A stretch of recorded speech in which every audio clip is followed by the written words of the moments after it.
Ah, it's a fucking shooter!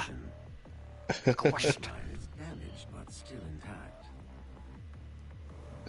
There are thrust boots in the maintenance hangar. Thrust boots? The fuck are those? Traverse the pipeline. Ah, yes, Alright. double jump. How do I play this game again? You explode demons I'll with figure the it out. various weapons at your disposal. I'll figure it out. It's been a week. I've not played any of the. Oh well, fuck me. I've not played any of the multiplayer or anything yet. I might start that. I wanted to finish off Code Vein.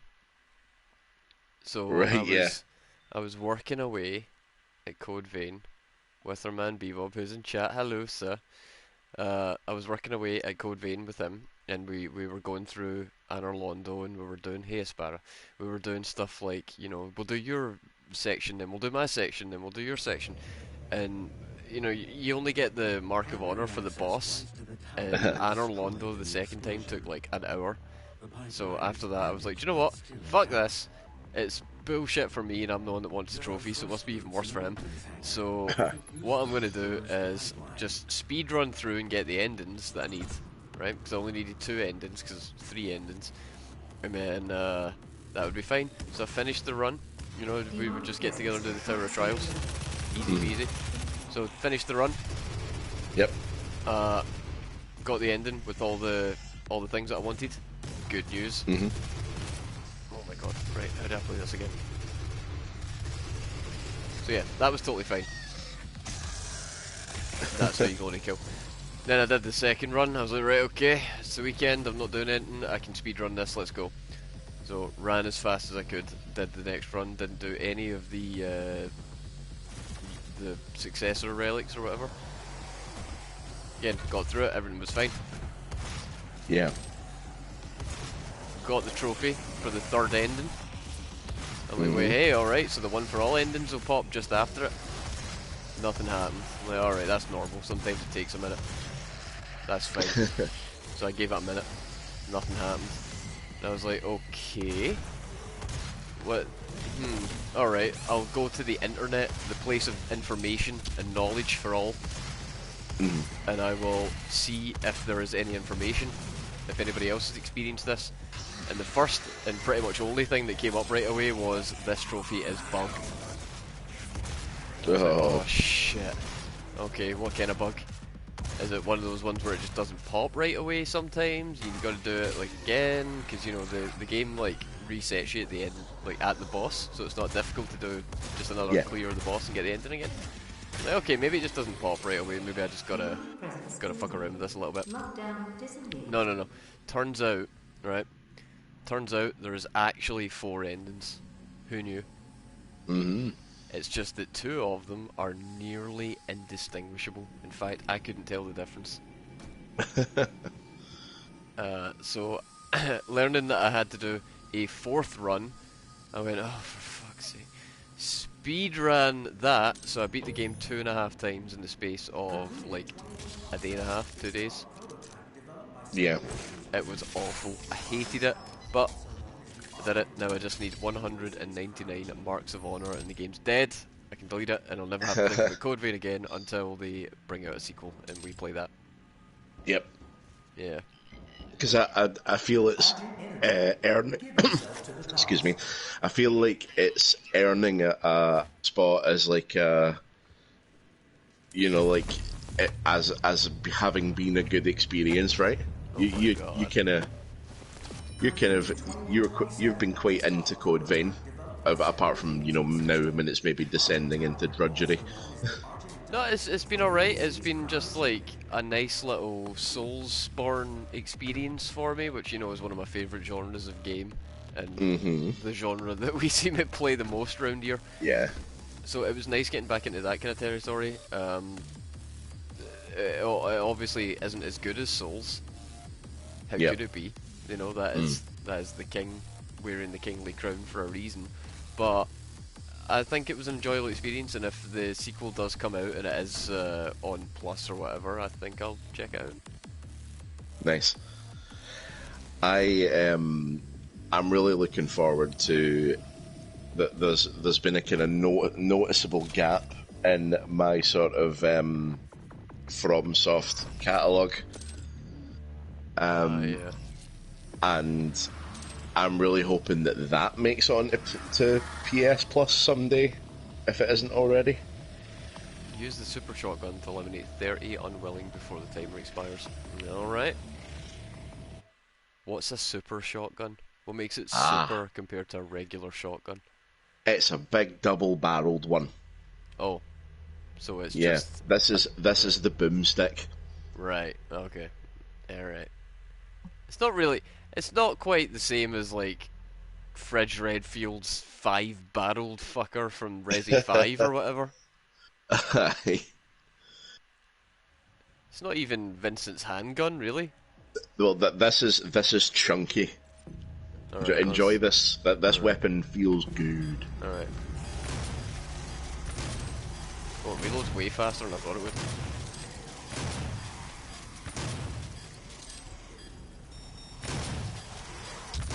How many of these things I need to kill? 50. Oh my god. Oh shit, where are they? Yeah, that's kind of the problem with this one. Right. You kind of need to pick a route. Right. Okay. All right. You know, and just keep moving, stay in motion, and keep picking them off as you go. So I started blasting. Yeah. Oh god.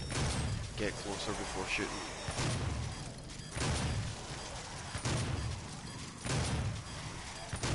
Any behind? Yep.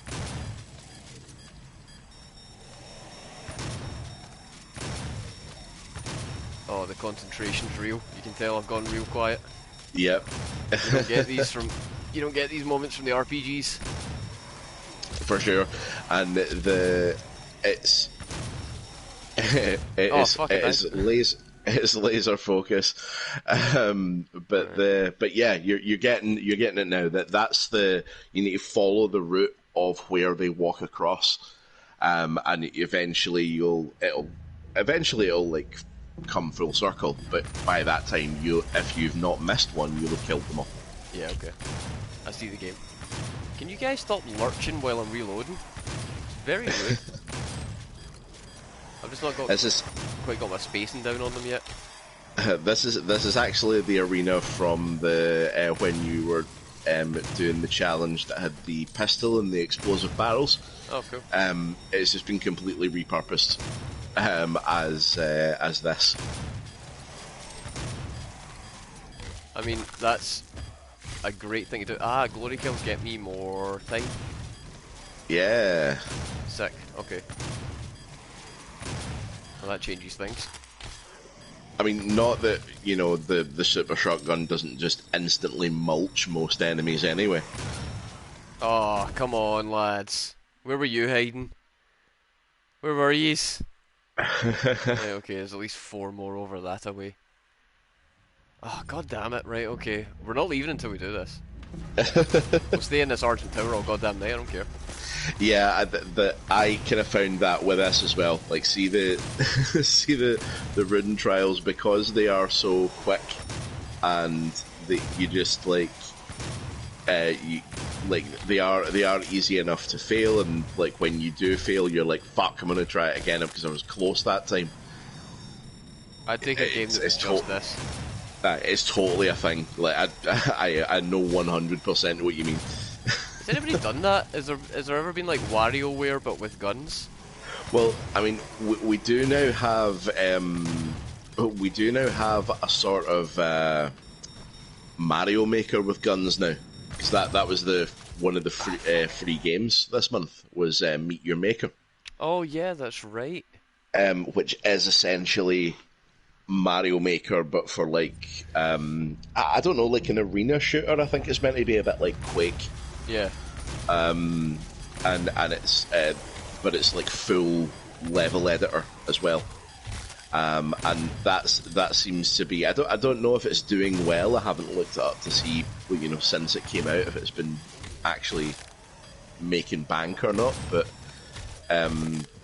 it's an interesting concept. I'm always going to root for a creativity tool to do well. Right. Yeah, I don't know where those other four are coming from. I think they must be spawning in like as I'm doing something, or I don't know. I don't know where those missing four are, but they must respawn. They right. must respawn once you clear another part. Right. Okay. That's cheating. It's a bit cheeky. Sorry, I got this. Bebop says he thoroughly recommends checking out Spookware. Someone made WarioWare but horror comedy. It's really good. Oh, cool. That sounds fun. It does sound like fun. What would you call what would the WarioWare style of game be? Is that like a personal party game? It's a micro game, I believe they call it. Oh. Yeah, so like instead of because the game is mini games, and like not only mini games but mini games which only last, like maybe like a couple of seconds each.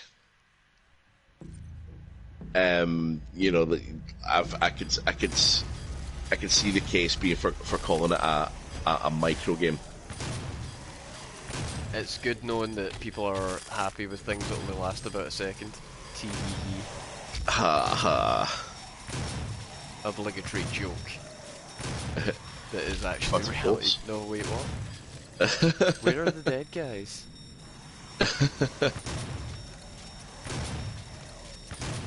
Right. So I did pick up some news before stream this evening to run through with you. Just because I figure that this is very much a game that you'll be, quite focused on what's going on for the most part. In theory. In theory. So the Son of a bitch. Oh no. Son of a fuck. Right, okay. So couple of interesting ones. Right. First off, American McGee. Yes. Of American McGee's Alice. Yes. And Madness Returns. Has quit game development. No! Yeah. So the intent was for he was planning on making another Alice game. It was going to be called Alice Asylum. He was to an extent kickstarting it. Yep. Now, the interesting thing about the way in which he kickstarted it that's perhaps a little bit unsavory is that he basically like fundraised for a petition to EA, the publisher. Yes. Well done. He essentially like made like a kind of concept art book. Like it wasn't something, it wasn't like it was like something that obviously was going to like let people see and stuff. But it's basically he crowdfunded his pitch to a game publisher. Mm-hmm. And apparently it was the publisher said that they saw no money in it. I think it was like pitched to Sony or something like that, and like they said like, oh no, we don't really see it, or that's at least what American McGee said, because following that he said he's going to be retiring and he will not be making any more Alice or American McGee universe games, and to stop asking him about it. Oh no. Right, here's the thing though, right? Mm-hmm. I can almost hear the conversation happening in my head. Like I've got the gift, like I've got the shinning, and I can hear what's going on, right? And I don't know what American McGee sounds like, but because his name's American McGee, I'm gonna assume very Texan. Right.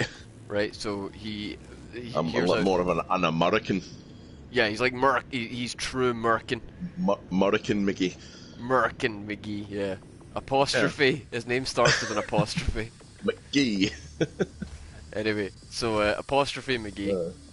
He is he's in the meeting room. Not in the meeting room. He's in his living room. He's at his dinner table with like a couple of buddies and his dog. I assume he's not married. And because I tell you what, there, brother, them women they ain't worth the hassle. Am I right there? Yeehaw! So, you know, he's sitting there with the buddies. They're drinking some beer. They're playing some poker or whatever. And one of them's like, "Hey, you gonna make like a third game?" And he's like, "Oh boy, howdy! I tell you what, man, I'd love to make." He's turned into Boomhauer, right? And he's like, "Oh boy, howdy! I'll tell you what, man, I'd love to make another game there, lad, but I just can't get no funding."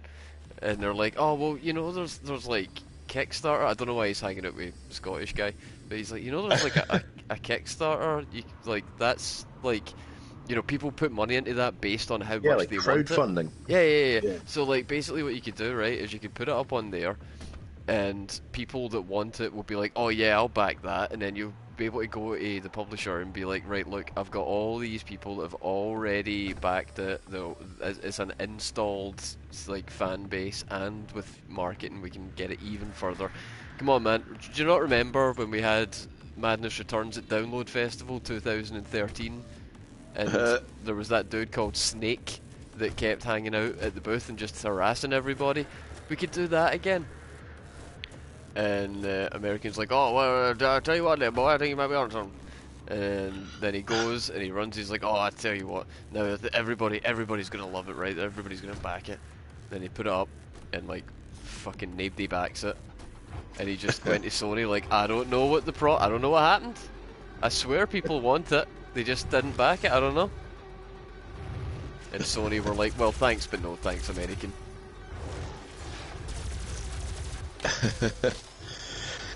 Well, in any case, there will be no more, because he is kind of essentially formally announced that he's done making games. Fine, you didn't want that game. You're not getting any games ever. Yep, pretty much. Well, that's fine. He can have his hissy fit. That's okay, because what I heard, the last thing that I heard on the American McGee front was that while he may have indeed quit on the gaming front, there may be some traction on the live action adaptation front.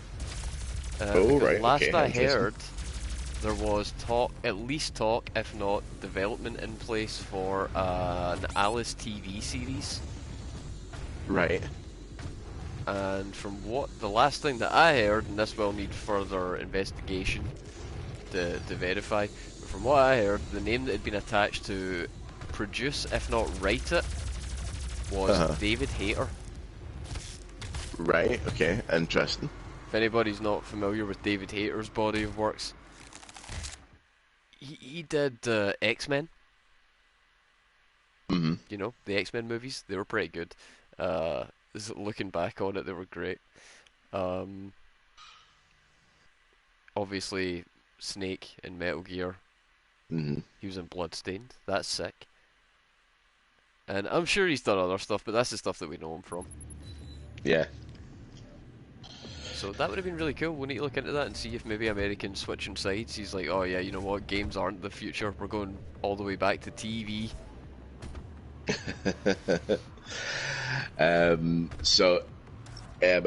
Next one we got is Sony did a poll on basically a poll on I think it was a poll on the PS5's features, essentially.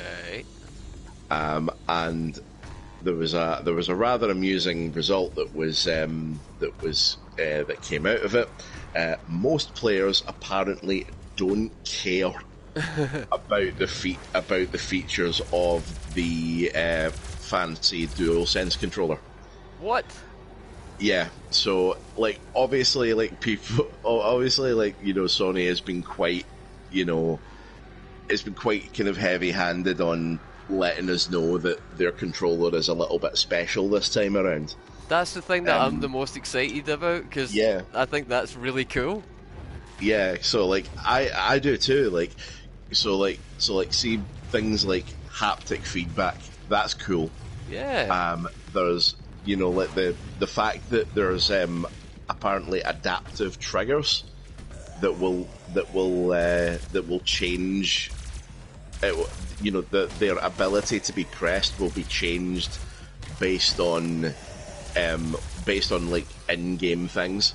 Like for example, say R2 is your fire button. Yeah.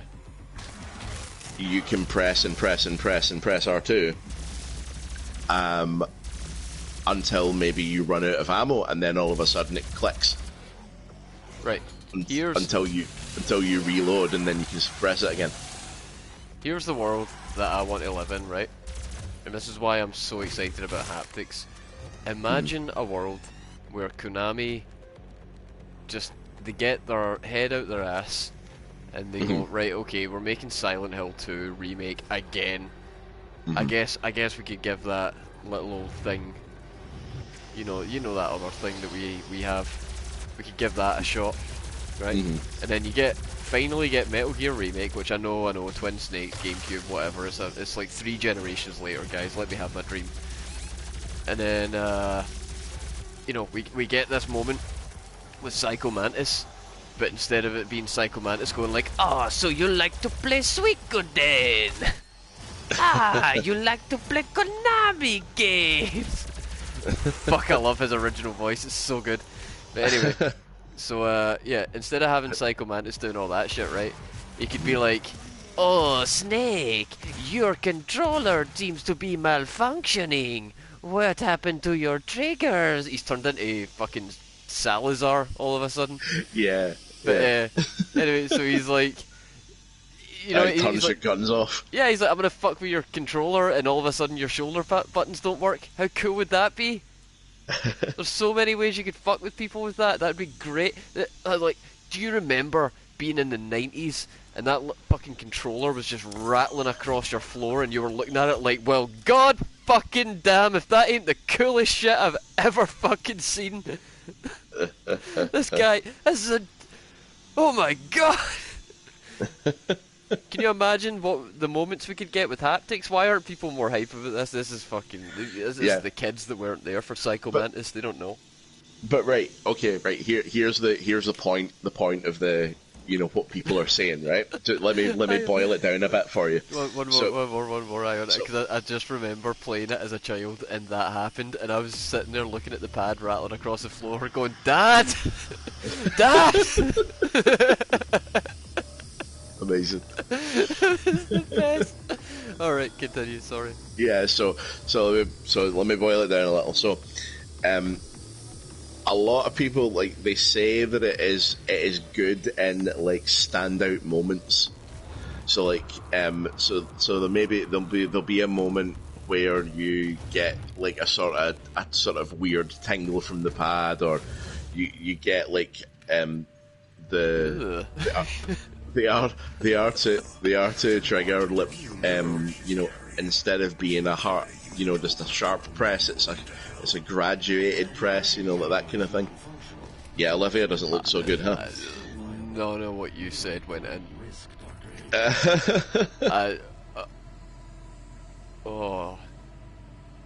New kink unlocked. What? Sorry, continue.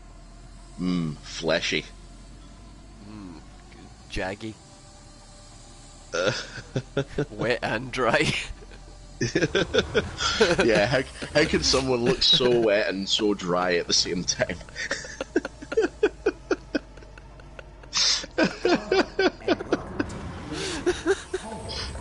I said it without realising how accurate it was. Yeah, check that room, the rest of that room first. Oh, I thought this was a secret room. Because I'm pretty sure that there's somewhere I'm pretty sure that somewhere you can pick up a super shotgun if you've not already. There's a map. Oh, there's a map. Right, okay, missed that. That's just as good. A team of people full of energy, potential energy. Unleash your potential with the UAC. Right, because I'm pretty sure you're going to get it soon anyway, Oh. because Found it. there we go. Yeah, the boomstick. This is my boomstick. There we go. So you wouldn't want to have missed that. Shop smart, shop smart, motherfuckers. Let's go try it out. Go down. Yeah, let's. If I didn't just have the trial, I would have been more blown away. Oh wait, what the Yeah. fuck? It reloads way slower out of trial. Must have been a fully upgraded one or something, because like later on, obviously you're going to be able to upgrade this one too. But like it's going to be like a lot of the things you're going to be able to upgrade about it. I think it's like reload speed. Yeah. Oh, that'll be the first goddamn thing that's going after getting that little demo from that trial. Who are you? Oh, fuck's sake, stop warping right as I'm shooting. Some bitch. This is the summoner we fought last week. She just a jobber now? Yeah. That was fast. So this is, you will see this as a pattern of Doom's enemies. Instead of having like definite bosses, because like we established there's like 3 bosses in the entire game. Instead of having bosses, what the game likes to do is it makes a point of introducing new enemy types. And like some of these enemy types are, you know, a bit bigger and harder than what you fought before. So it makes a big deal of introducing them. You Oh my kill god, it, this gun. and No. then essentially you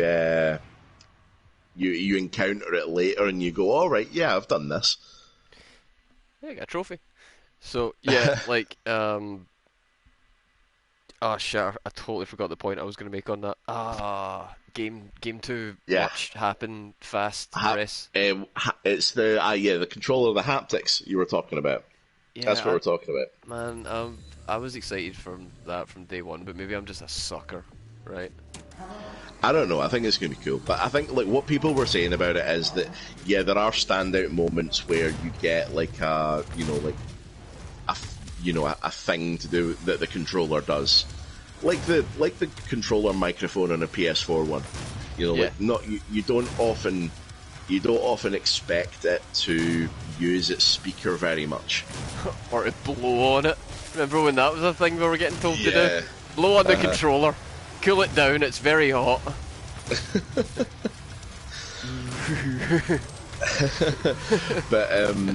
But yeah, like that whole that whole like unexpected, you know, kind of application of it. People are liking that.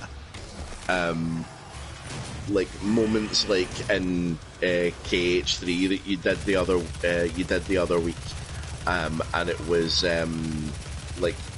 like Donald and Goofy shouting through the controller at you at the end. So good. Yeah. So like things like that are cool, and like with a new controller they're especially cool, according to the feedback. But like the general use of it, people just forget about. Like it has become, like it is, for the most part, it has become as ubiquitous as like controller vibration. Do you know what I just remembered it exists? What? Right. This was a really fucking cool game when it came out, but now, oh man, I would love to play a version of it now with the haptics, right? So get any gun out. This is, you've got quad damage on. Yeah, I was trying to use the chainsaw, but I don't have any rounds for it. Yeah, that did it. Really? Another one? Yeah. Another one. Where the hell did you go? Or was that just that pissing off? No, it's here. Yeah, and like even without quad damage, the rocket launcher is a pretty good way to deal with these guys. Cool, right. The summoners, they're quite they're quite easy to deal with when you use the rocket launcher, especially if you get the lock-on thing. This might sound dumb, but the shotgun and the super shotgun both use the same size shells. They do. Right, okay. Yeah, so like the regular shotgun isn't as hungry on ammo because this thing uses 2 per shot. Ah, right. Yeah, you're literally firing both barrels with the same shot, so like it's going to go through the ammo twice as fast. Right, okay. But like some other things you can do with the regular shotgun, like the charge shot or the little what was the other one that you get, the little pop grenade? Yeah, I know you mean. Yeah, so like you have the versatility now. If you just want to blast through shit, you get the super shotgun. Started blasting. Yeah, cool. No, I think I'm getting it. I just gotta climb this fucking tower now, it says. Up close and personal, there's not really anything better than it. Ooh, is that? Oh, I thought it was a collect. No, it is a collectible. Nice. Nice, this wasn't close enough. We're not gonna get to my favourite gun for a little while. What's your favourite gun? Don't tell me. No, I can't tell you because I'd said I'd keep all the weapons secret. Alright. Until you experience them in game, I will not remark on any of them. Alright. It's more fun that way. I had a question for you off the bat. Yeah, so SOCOM, that was a really cool example. Did you ever play that game? SOCOM? Yeah. Just trying to remember, did I play that? Was that the one that was a bit like Commandos on PC, where it was like a kind of isometric thing? Kind of, but it was... The gimmick was that you would plug in your headset, right? Yeah. And you would give your squad commands with your Right. voice. And it was one of the Right. earliest examples of like a voice recognition game being really like mainstream. So I remember playing it and like my old man loved it. He thought stuff like that was great. Eat that. Oh my god. That was amazing. So this is doing it again. It's introduced the Mancubus there, and that is going to be your new class of enemy, if you like. Yeah, what a name. Mancubus. The Mancubus, yeah. Sounds like a 90s band. Yeah, the big baldy guys here, they're Hell Knights. They're assholes, is what they are. Yeah, they are assholes, yeah, for sure. Oh yeah, that's another big lad. Yeah, Mancubus Oh shit. are pretty dangerous. The best way to deal with them is actually the rocket launcher, Yeah. because it means you don't have to get anywhere close to them.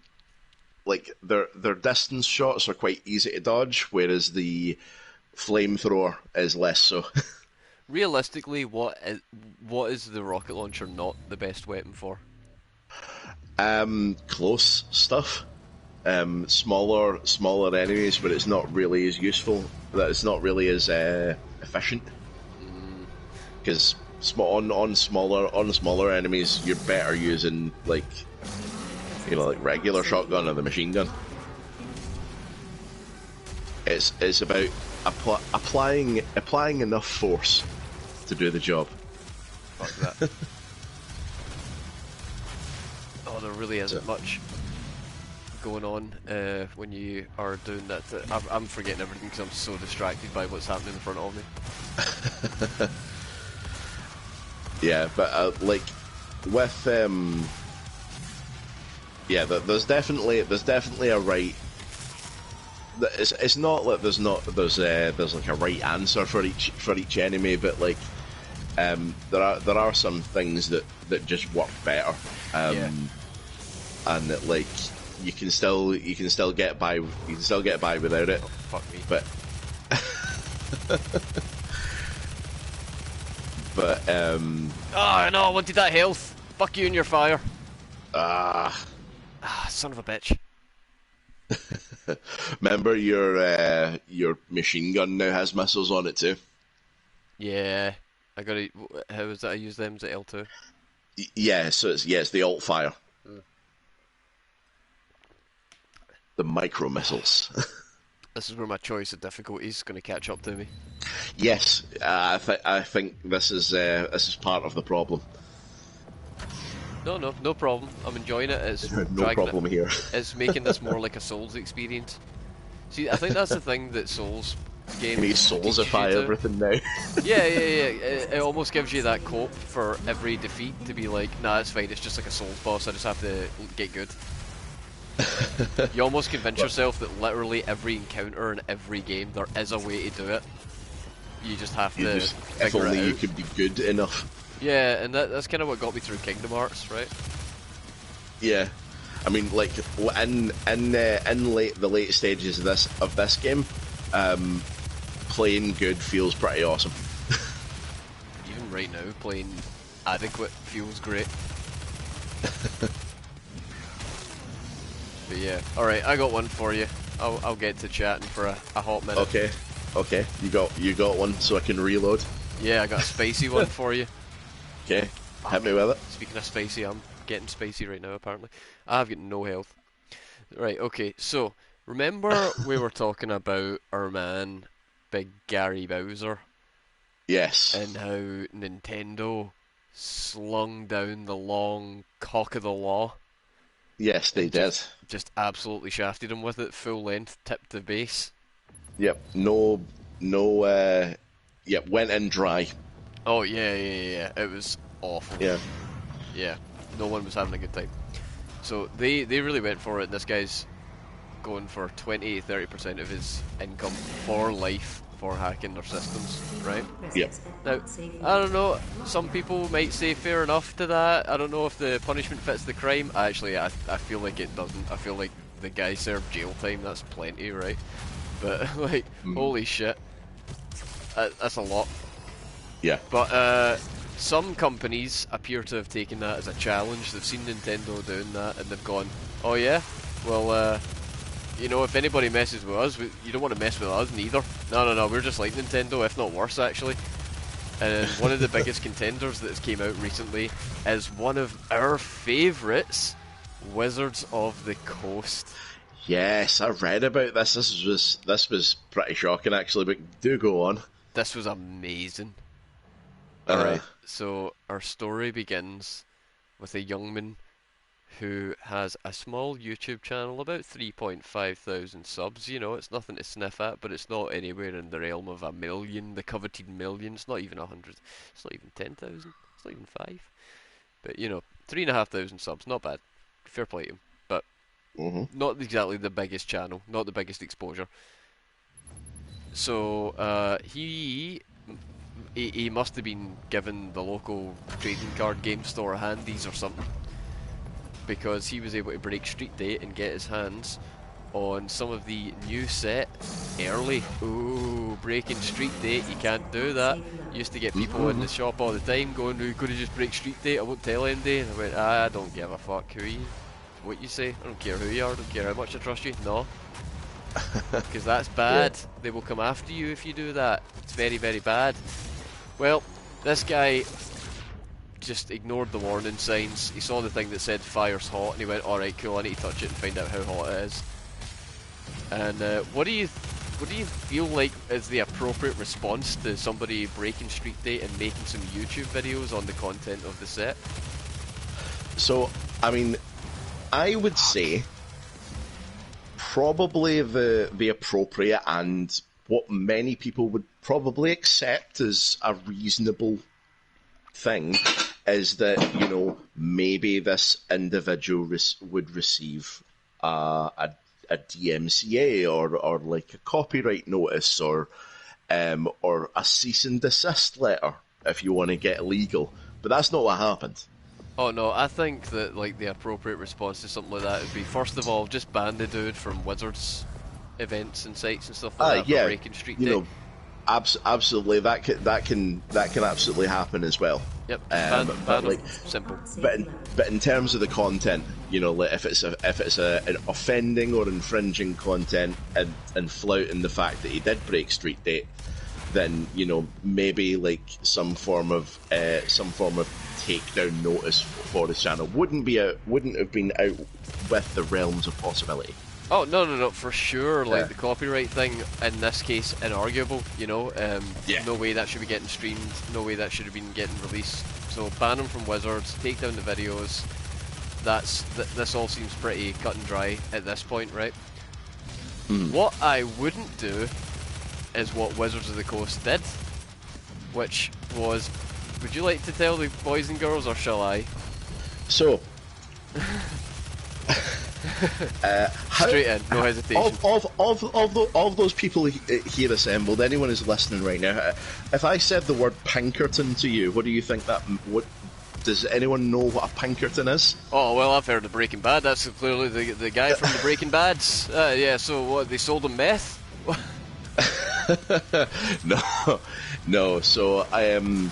So a Pinkerton is a kind of private detective, private investigator. They're now part of a much larger company.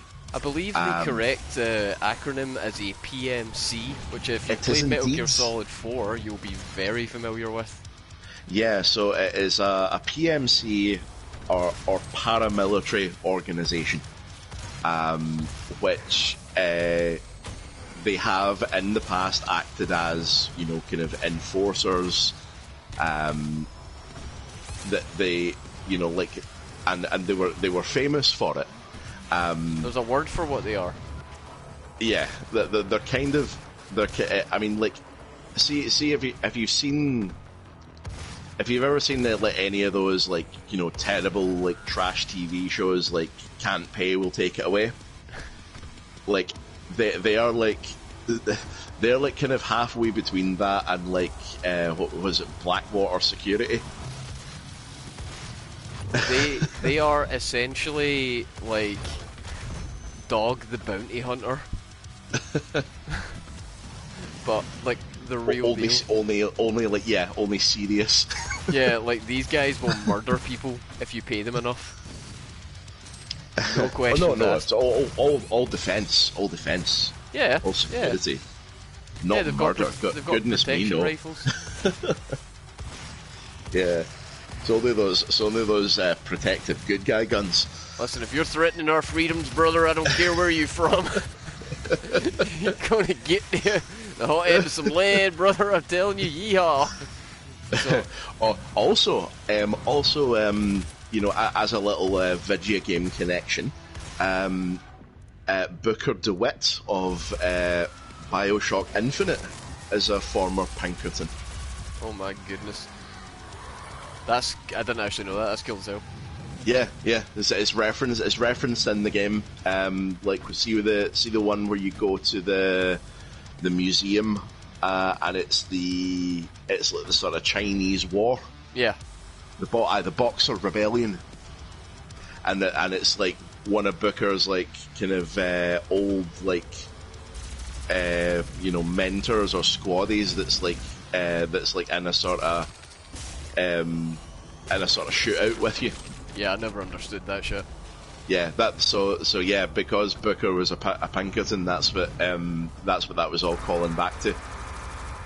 The private military applications and how it was yeah, it was a disproportionate force and all that sort of stuff. So Yeah. that's what that's all about. Like, holy shit! Imagine you've got some cardboard.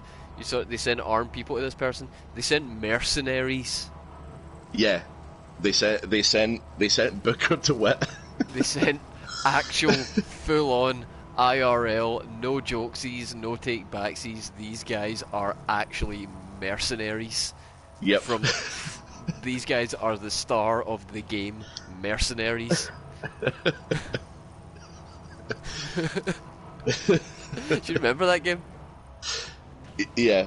That game was I do remember stupid. that game.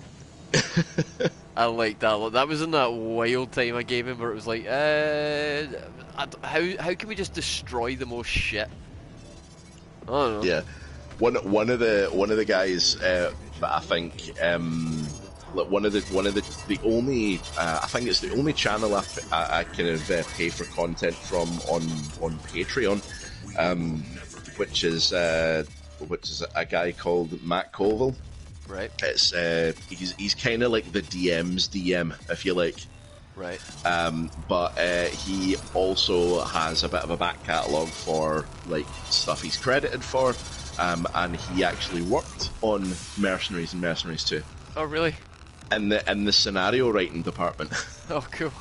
So like he's probably written some of the missions that you have in the back of your head that were a bit nuts. That may be why it was so much fun then. Yeah. Because the game really was just like, alright, here's what we're going to do, lads. We've got $1 billion quid, and you can buy tanks and guns and bombs and nukes, and you can just go ape shit. You've got one target. Everything between you and the target is fair game. Off you go. Alright. So, but I think like if I remember right from like one of his videos when he was referencing it, he said that it was he wanted to he didn't want there to be like one win state and one fail state for, you know, like the mission. Yeah. So like the that's why like you can complete the missions in the world of I think it was Mercenaries 2 he was talking about. You can complete the missions in the world, and you can do it kind of any way you can. That's what was so cool about it, because there wasn't like the set mission structure. It was like, right, here's your objective, here's some money, here's all the things in the game, figure it out. Yeah. Yeah. But yeah, like that was a cool little through line, huh? Yeah, that was cool. I like it when things like that happen. We don't get that very often. But yeah, like more of quite the point of this story is that Wizards of the Coast sent mercenaries to a person's house because they obtained the coveted early cardboard. Yeah, now, again, I cannot stress enough that a Magic the Gathering card is card. Yeah.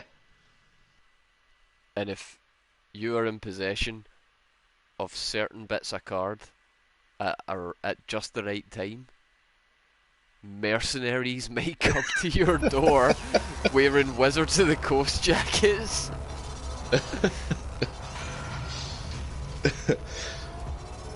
They've deployed the fighters and barbarians.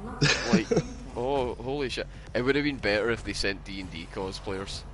It's one hell of an intimidation check. Yeah, oh my god. You succeed, you succeed. I'm intimidated. Like, there's gonna be guys working for them that have got like more scars on their body than you'd have bones in your body. And all of it's from combat.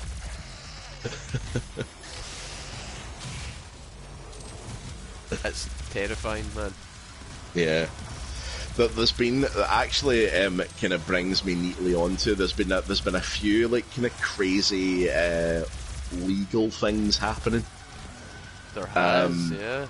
Yeah, so another really big one is that NetEase is suing Blizzard for $43.5 million. Sure, why not? And that's because that there's been a huge amount of refunds in China over discontinued games. So like basically Blizzards are having their servers switched off. Yes. In China. And obviously people are refunding all the games, so like they're getting shot at the games because you're not going to be able to play them in China for much longer. NetEase was the company that Blizzard partnered with to essentially market themselves in China, and they are now crying foul and attempting to sue because they're losing out of it essentially. But the thing is, as I'm aware, The kind of issue was that Blizzard were the ones that said they would front the refund costs, and NetEase have just been kind of footing the bill out of good faith that Blizzard would pick up the tab, and they've just went, nah, fuck it, we're not doing that. You guys probably shouldn't have given them all that money on our behalf. Well, the thing is, like, see the fact is that Blizzard did come to the table with NetEase and say, look, here is a deal in which, for the foreseeable at least, the servers stay on. Yeah. Like we may not have a market presence in this company in this country, other than maybe our online storefronts, but we'll keep the servers on. And NetEase said, no, fuck that. We want to keep the players happy. No. Alright. Yeah. Fair enough then. Yeah. So like they're the ones that, you know, like, refused a deal. And then they're now coming back and crying foul because the servers are getting switched off and they're losing money, and yeah. It's kind of messy, to be fair. That's so yeah, that's not going to end well for anybody. You're No. so furious. Don't let Wizards hear that, they'll send mercs. Like, I don't think you understand, man. They're fucking mental. Now there was another one that was quite amusing. I'm going to look up the particulars of it again. So there's it's another big lawsuit, and this time it's to do with Amazon. Oh. Now, first of all, I have to preface this by, you know, giving you the, you know, just saying the name of the name of the person who's involved in this lawsuit has a fantastic name. Right. His name is Demetrius Polychron. Wow. That dude fucks. Right. So, Demetrius Polychron is a Lord of the Rings fan fiction author. Right. So it's not Right. actually his name then. That's just So- a pen name, surely. Oh no! That is his that is his name. He is put forward as the plaintiff in the case. Fucking hell. Yep. Alright. So it is him versus Amazon, Amazon honcho, Jeff Bezos, Jennifer Salk, the head of Amazon Studios, Simon Tolkien, and the showrunners for Rings of Power, Oh. Patrick Mackay and John D. Payne. And the Tolkien estate's kind of been dragged into it as well. Of course. Right? So,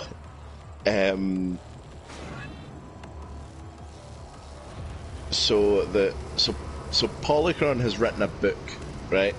Right. And it's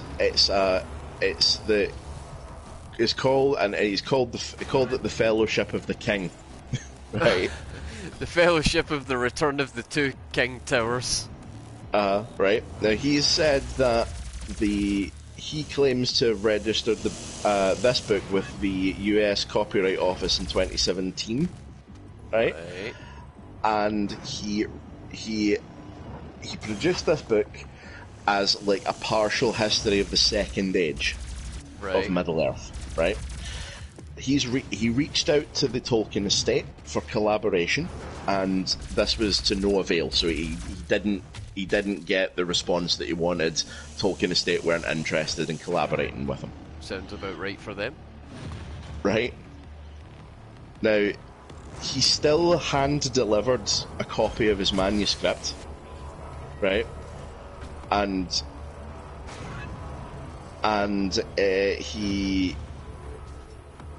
he is now kind of published this Lord of the Rings fan fiction as its own book, you know, presumably with all the like the offending copyrightable material removed, right?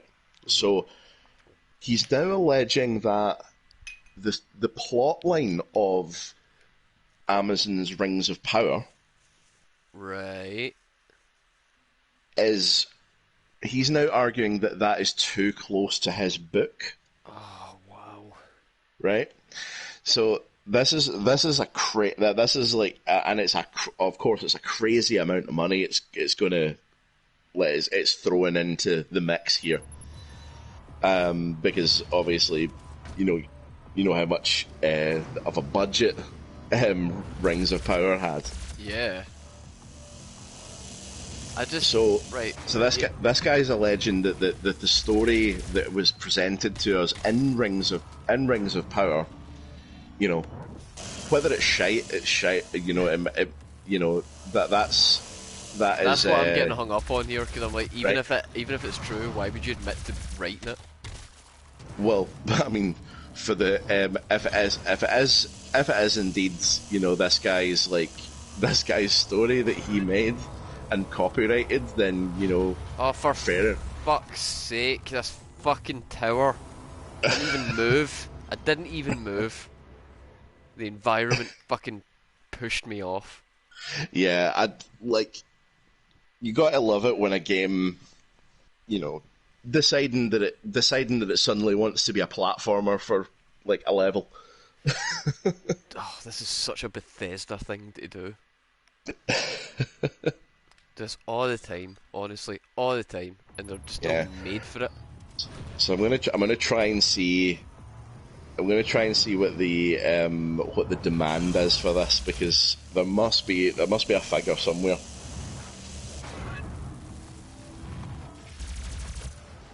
I think it's still in fairly early stages. I've heard nothing about it. With a name like that, you'd think it'd be everywhere. Yeah. I'm just trying to see if there's any further news on it. Oh right, yeah. So here we go. Suing Amazon for 250 million. Jesus, That's how much the guy wants. you honestly think your shit story was worth that? Yeah. So It he's wasn't. well. That's the thing. He's throwing it out there, saying that that what has been put on the screen is a work of fan fiction, or his work of fan fiction, right? Right. If that is the case, right? First of all, that's really funny, right? If that is indeed the case, that is really funny. Okay. Like they could, they're putting basic fan fiction up, as like a multi hundred million production, but also like of course it's fan fiction, because like the show, and in that show almost none of the characters react as those characters feasibly would. Yeah, well, this might just be like a very kind of cynical take on things, but my perspective on this and my understanding is that when you let's use comic books as an example, because I think that's a really good example for this Yeah. particular argument, right? So like Bob Kane, Bill Finger, Stan Lee, they're all dead, right? They're all gone. Yeah.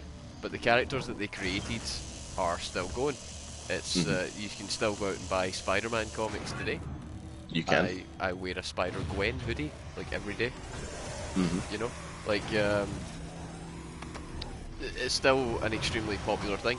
But even though the comics are official Marvel licensed comics that are direct continuation to the stories that were written by the original creators are dead. They do not work on the project anymore. They are dead. So at that point, I would argue that everything, even if it's an official Marvel licensed product, if the original creator of the character is not working on it, it's fan fiction.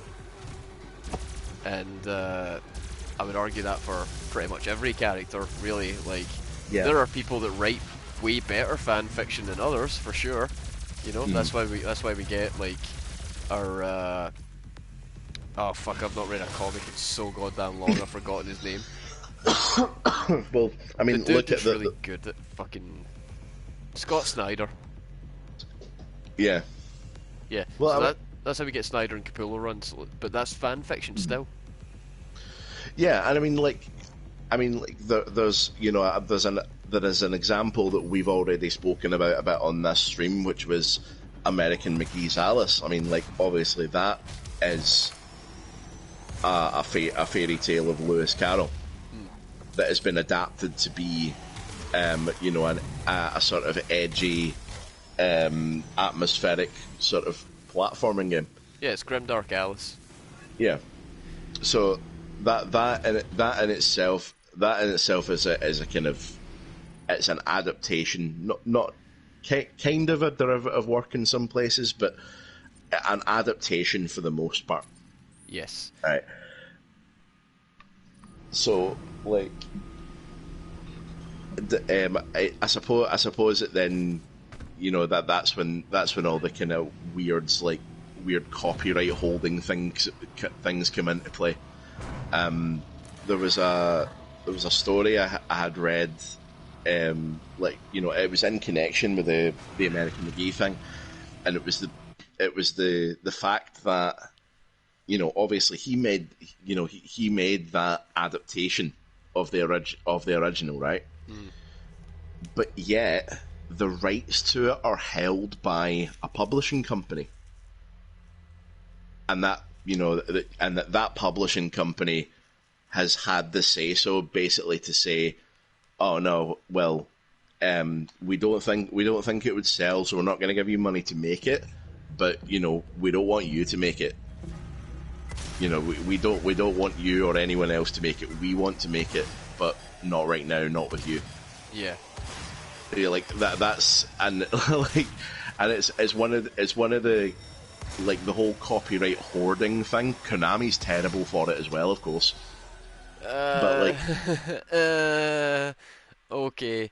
Konami but are or they are bad for it, but they're also really bad at it because I believe it yeah, was just last year Konami lost SilentHill.com because they forgot to renew it.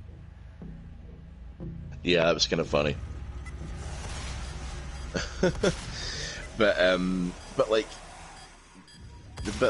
that's another example of it. I mean, think all of the IPs that are tied up in companies like Konami, and are not getting anything done with them because nothing can be done with them because it's basically being hoarded. Yeah. Well, who knows when they're going to get their big revival, you know? Well, yeah, that's the thing. They're Who waiting. knows? They're waiting for some. They're waiting for something else to do it, though. Yeah, They want to exactly. bandwagon. They want to bandwagon onto it. They don't want to start it or risk. Go into the risk of starting it. Well, that's the thing, though, right? Like, you never know. And I would argue that in this instance, people are almost hoping against hope that they will be Sony. And Yeah. let me explain what I mean by that. Mm. In the 90s, there was a little Yep. company, we've just been talking about them, they were called Marvel. Yes. They were broke as hell, and they needed some money. So they decided that they were going to sell off everything that they owned the rights to. So they started getting rid of rights for this character here and that character there, and that's why X-Men came out and it was a Fox movie. Spider-Man came out, it was a Sony movie. Yep. All of a sudden, superheroes get popular. Comics start making money again. Marvel starts making money again, and Marvel goes, "Oh my goodness, we need to get those fucking rights back ASAP, boys. We need that shit. People are actually caring about this stuff. We have these big plans. Let's start buying stuff back so we can make it all." And they got what they could. You know, they still had a bunch of characters that were like D-list characters at the time. I'm rolling, that's why we're paused, but while I'm Yep. talking. So anyway, That's cool. yeah, so they were like D-list characters at the time, but Marvel were like, right, Mm. cool, we've still got these guys. These are the guys we were able to get back. We really want Hulk. We really want Spider-Man. We really want, like Deadpool, whatever. Cut to, Sony. Mm. Marvel comes a chapping at their door. Uh, Arigato, Sony Senpai. We've just came by to talk about some licensing stuff, movies and that. And Sony are just sitting there, just stoic. They're just looking at them. There's like five dudes, and they all look the same. They're all wearing the same suit, and they all move in unison, right? Uh, And what's their Cooper's just like, oh yeah, so Sony, ha ha ha ha. I think we accidentally sent you Spider-Man when you were buying rights earlier on, and I know Michael Jackson wanted to make a movie and be Spider-Man, but like, any chance we could get Peter can Peter come out to play? And all five of the Sony guys all blink at the same time, and they all exhale, and then a tendril comes up from under the desk with a briefcase, and and it opens that shit up. Oh god, what have I got here? Increase the long demons or stagger, increase the, equipment. Let's go for the ammo. So yeah, there's like Ammo's nice. Yes. Sony's wee tendrils come up from under the desk with a briefcase and slides it towards them, and they're like, "We'll let you use Spider-Man, but we're gonna keep him. He's still ours. You have to make sure everybody knows he's still ours. And also, when this all goes tits up, we're taking him right back and we're keeping him. He will be the most popular thing that you have, and he won't even be yours." And Marvel were like, "Yeah, okay, I guess." And then obviously the MCU came out, Marvel got really goddamn big again, and now all of a sudden everybody's like, "Oh yeah, Marvel." So see when you were up like on that other platform, there was like green behind you. I'm That's where I pretty sure. came from. Oh, that's where you came from, right? Okay, that's fine. Yeah, I'm thinking because that's where the rune was, it's almost like a secret area. Oh, Right, okay. I don't work like Torrent with these jump boots, that's nice. Yeah, I thought just the same as you. I thought when we all started playing Elden Ring, I thought Torrent did work like that, or I thought that it would, and it really does not work No, like that. no, Torrent doesn't work like that at all. Yep, Torrent's got those ankles made of glass. He does have the glass ankles, the glankles, Yep. Yep, the he does. glaskles. Yep. I just say, man, the actual strength of human ankles is something that will forever be a mystery, because you can snap those fucks just walking the wrong way, yet they will hold up the most incredible amount, like, above them. It's insane. They're just what an invention. The ankle, we like Just them. stellar. Just really well conceptualized, really well implemented. I think you Sturdy, need to go further round inside. further there's round some- inside. So like, see, go Oh, there's back a way to, up. like, yeah, there is. Haha! Alright, now we're cooking. Overall, you're looking to get to the top of this because this is the Argent Tower you're in just now. Yeah, it's Where- a big ass level. Olivia is trying to do a bad at the top. Ah, fuck, I just jumped all the way down like an asshole. Shit, what was I saying there? Spider-Man and how like, they would it was going to be the most popular thing that Marvel had, and they wouldn't even own it. Yeah, so basically what I'm saying is I think that people nowadays want to hoard the rights in case there's another instance of like an MCU where all of a sudden all these additional things become valuable off the back of it, and who knows, man, they might be missing the piece of the puzzle that is, that multiverse's version of Spider-Man. Because let's face it, right? If a Marvel movie was coming out now, right? If it was coming out in like 2010, Of course, there is a Marvel movie coming out now. For there is always a Marvel movie coming out. yeah, but you get what I'm saying, right?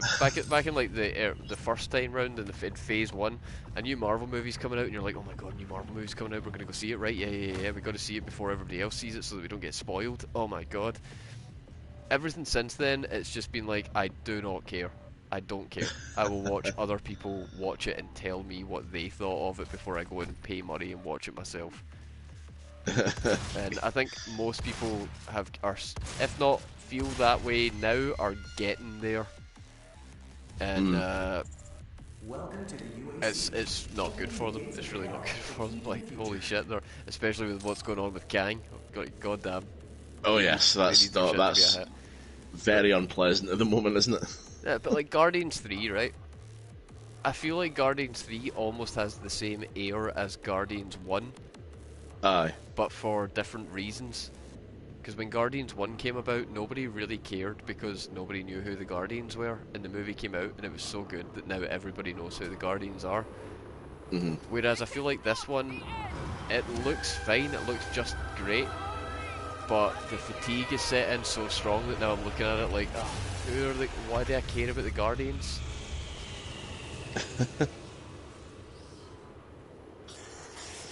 Right, well, she just became one with the mother beam. Yeah, so she's thrown herself into the portal with a whole load of Argent energy, and has basically made it unstable. Yeah. And there's now a lot of these guys coming out of it.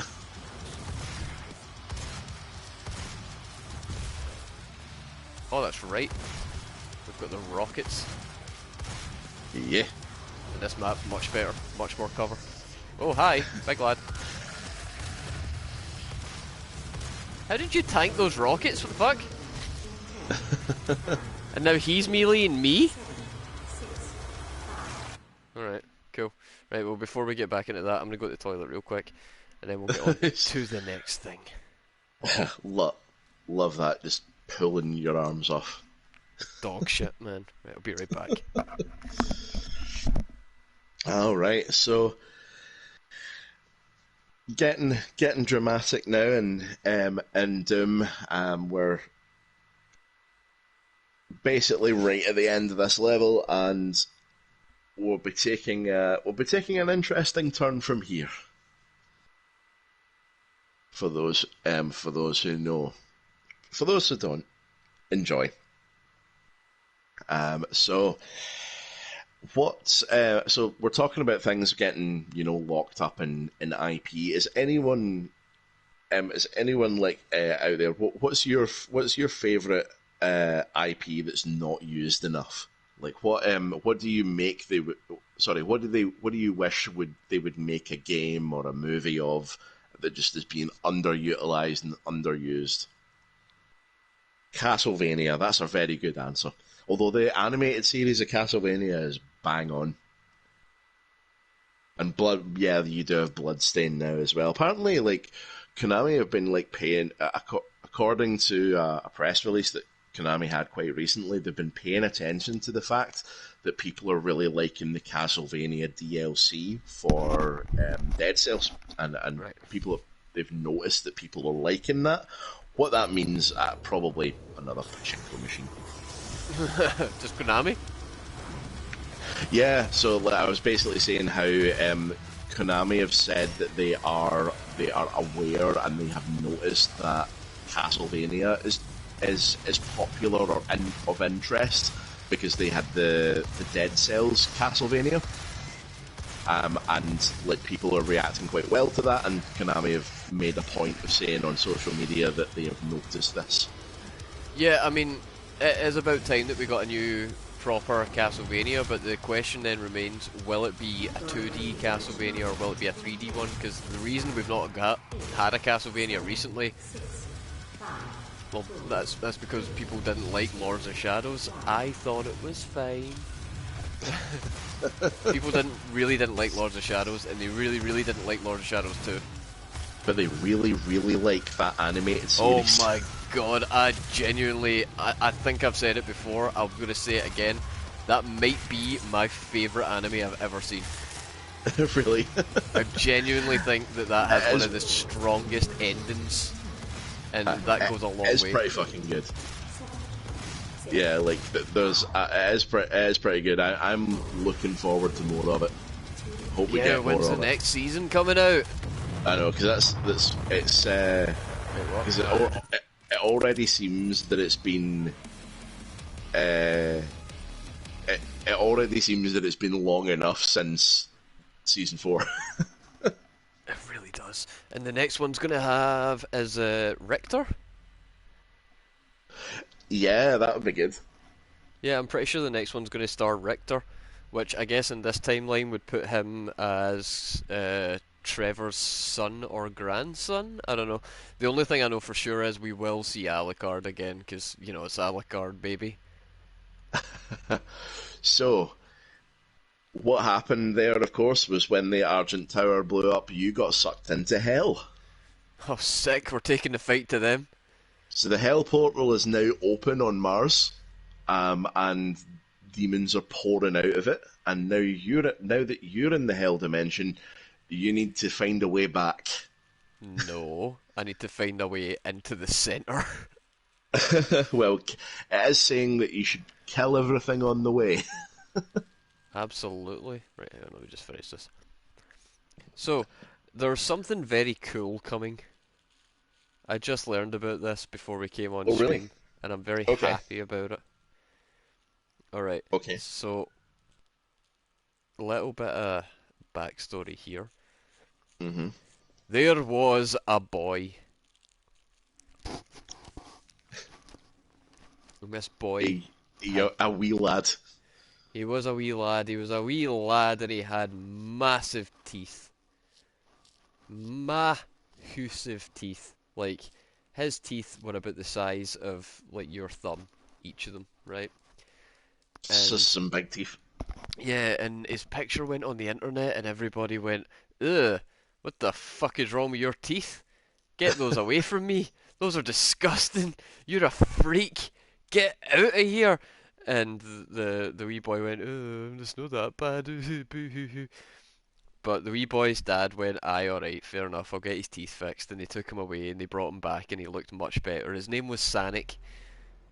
And all the people liked the wee Sanic boy after that. They were like, yay, they fixed his teeth and face. And people went to see the movie, and do you know what? The movie actually, shockingly, against all odds, wasn't shit. Yeah. I cannot stress this enough. Sonic the Hedgehog, the movie, is actually not shit. It's not great, but it's really, really not shit. Mm-hmm. Which is so much more than I can say for another movie that we watched the other day. But anyway, Yes. we'll And get to don't that. worry, the EFAP is coming. Oh yeah, we'll get to that. Anyway, so yeah, like Sonic the movie was really not shit, and I was like, oh my god, this is great. I would argue that Sonic might even have been the one that finally broke down the door, holding us back from more proper video game adaptations. Because I mean, look what came next. We got Mario, right? Yeah. So- Which I've still not seen. I've heard it's really good. I've not seen it either, but it is creeping up on 900 million, and if it breaks the billion, my prophecy will have came true. But anyway, so Sonic got a sequel, Sonic 2, which I've also not seen. I want to see it, but I made a point of going to see the first one just to support the developers for getting their Wayne's teeth fixed. Because fuck did he need it. And yeah, they fixed all that. The second one came out. The second one was pretty well received as well. Jim Carrey's We absolute should what I would be up for watching the second one with you just for fun. Yeah. Because it is such a great film. This gun is my favourite. The fuck is this? I love this gun. Oh my god. The Gauss cannon. I get it. I see what it does. So you fire it, and whatever you fire it at gets deleted. I see. Yeah. It's very good. Later on, when you get an upgrade for it, there is a mode that you can do where you can root yourself to the ground, and fire a much more powerful shot. Oh. And two of the sort of rooted down shots are like enough to kill most things in the game. This feels like the kind of weapon that if you were to get some Magic the Gathering cards early, Wizards would fucking come after you with. Yeah.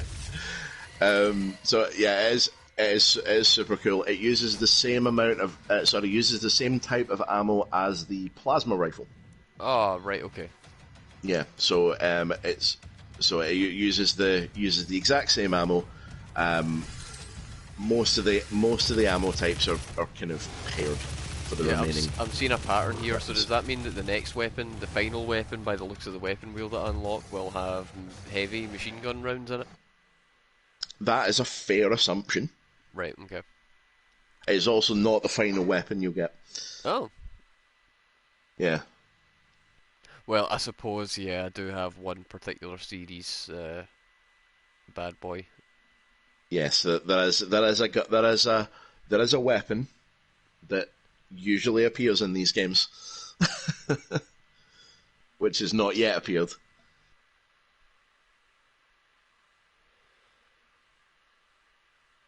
Sorry, just replying to a message. I've got So, I've got plans tomorrow. oh, excellent. Yes, I have a friend, very good friend. I don't know if you met Fraser, but anyway, good friend Fraser. We've been friends since we were in high school. He is coming round tomorrow. Gonna get some scran. We're gonna watch Alien in the gaff, and then we're gonna go to the Nice. showcase and watch Aliens. Aliens. No, not Aliens. That's the third movie. Aliens.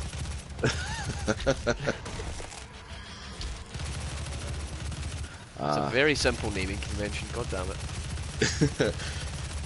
Aliens, and alienses. Yeah, and then Aliens. Aliens. Yeah. And then the prequel movies that they made was Al, Ale, and Alan. Al, Ale, Alan, Alien, Aliens, Aliens. Got it?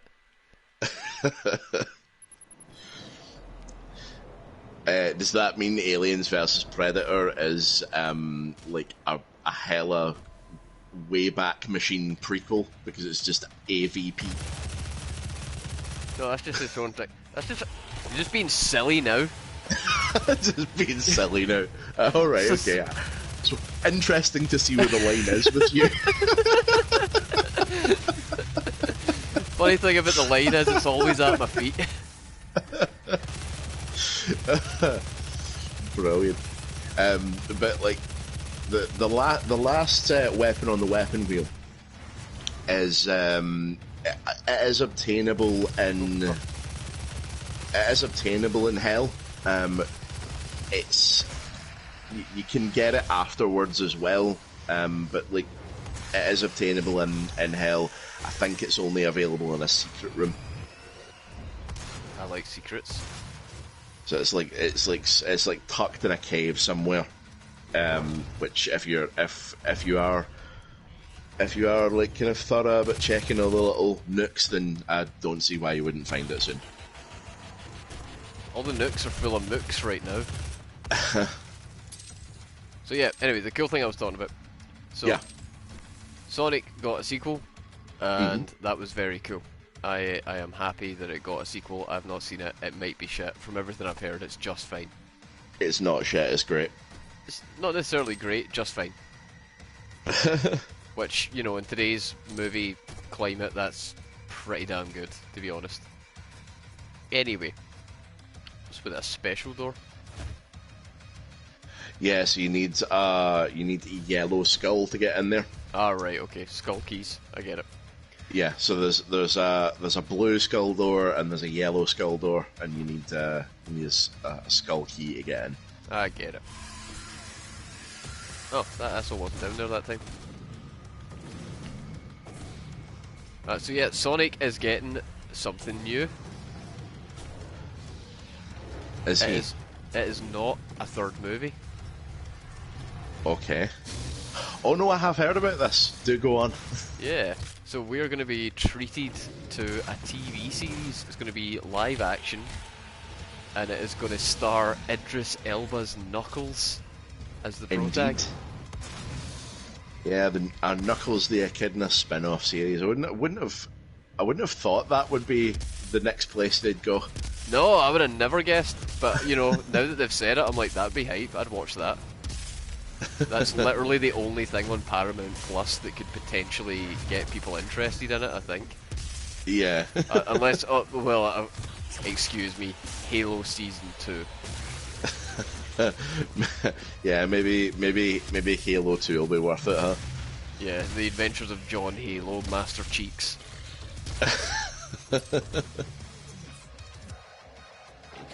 I don't know what the fuck they were thinking. I haven't seen it, right? But from what I've heard, it functions fairly poorly as a Halo show, but may still have potential as a Mass Effect show. Yeah, well, there is shagging in it.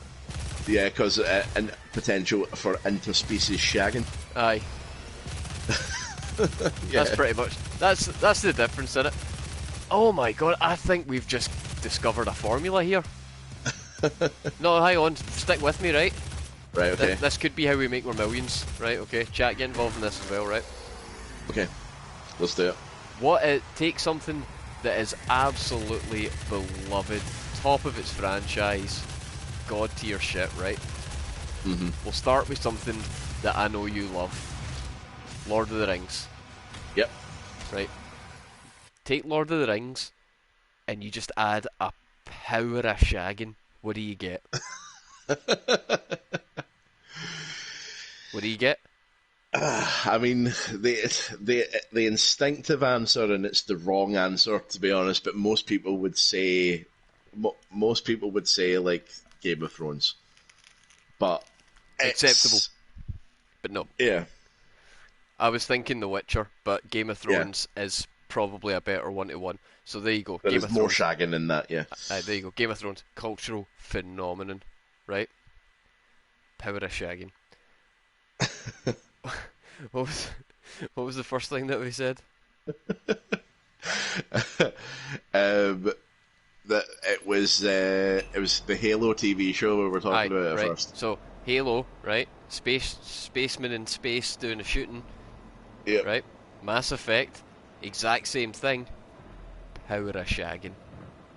Everybody loves it, right? So what else can we take and just jam a power of shagging into to make a new... What would be improved by a power of shagging? Oh yeah, because like it's oh fuck's sake, yeah, it's clearly a thing, right? We've got how many fucking points before we've got a line? Do you need a few more examples? I don't think that this is a wild statement to make. You take a thing that is an established, beloved IP and you put a fucking power of shagging into it, and you're gonna... Right, hang on a minute. Right? What was that fucking horny magic show? The horny magic show? Yeah, the horny magic show, the one where they're casting spells and shit, but everybody's just thirsty as fuck. Is that Charmed? No, it's Charmed. Not the Charmed was the three witches, wasn't it? They had like a coven. It was like the present day. Right. Okay. Well, do you know what? Maybe if we can't think of one, maybe that's the gap in the market. Yeah. Maybe we need Harry Potter. We need Harry Potter, but we have power of shagging. Right. Okay. Right, put that one on the slate for things that we can make. That's a maybe. Right. Okay. What else can we get here? Okay. I don't know if that would land considering they're at school. Unless it's Wizard College. I used to sell a book that was wrapped in cellophane called Prison School. I'm pretty sure school and shagging go well together in the right mediums, sir. Don't give me any of that. We're not pretending that we don't live in the real world. But on digital prime time. I'm not saying we're making it. I'm just saying that if that existed, people would be into it. Yeah, probably. I'm not dressing people up as schoolies and making them shag for my amusement. That's fucking Hollywood's business. But yeah, like I totally get it. I mean, like it does seem to be something that it seems to be like a prerequisite for like making these shows like somehow gritty. There has to be Oh no, there has to be a power of shagging in it. I just thought of the worst one. What's the worst one? Sonic the Hedgehog. Oh God, Right. no! The fan fiction. Insert a power of shagging. You The get fan fiction. 4chan. And you know how powerful 4chan are. Do you want them as enemies? No, definitely not. Exactly. Think of how big that is. That's just Sonic with shagging. That's the furries community. There we go. We found another one. across the across the all of the internet forums, I think 4chan is probably the highest concentration of dangerously spent free time. I'm still on this. Gladiator, right? Gladiator, right? Spartacus. Ah? Yeah. Ah? It's a power of You shagging, feel yeah. me? So, well, the thing is, maybe that's what the creators of Halo thought. They were, Maybe. Maybe they thought, right, okay, well, it's it's based on a video game. The video game you shoot aliens in it, but what if we shot on aliens instead? Oh no! No! We don't have to show it; it can be implied. That's how we win them. That's how we win them over. We win them over by just being short of porn. By filling them full of pea goo. I hate it. I hate that you've done this. You should go to creative prison. But for real though, right? Hey, I don't know. my motive in that whole exchange was getting a few laughs. I've won out of it. Right, here's the thing though, right? You say that jokingly. Let me collect this thought for a second. Let me just gather it up real quick. What did you just say? My brain was racing, I was trying to hold on to a thought and I've just lost everything. All the data has been corrupted. So I was saying like how Halo has Oh, clearly right. thought they've clearly thought, right, how do we win over massive audiences? We have a power of shagging in the show. Yeah, so here's the problem, right? What they've miscalculated slightly, because what they've thought is take thing and insert shagging to make good. But what I'm positing to you, sir, is that take thing and insert shagging to make good doesn't exist.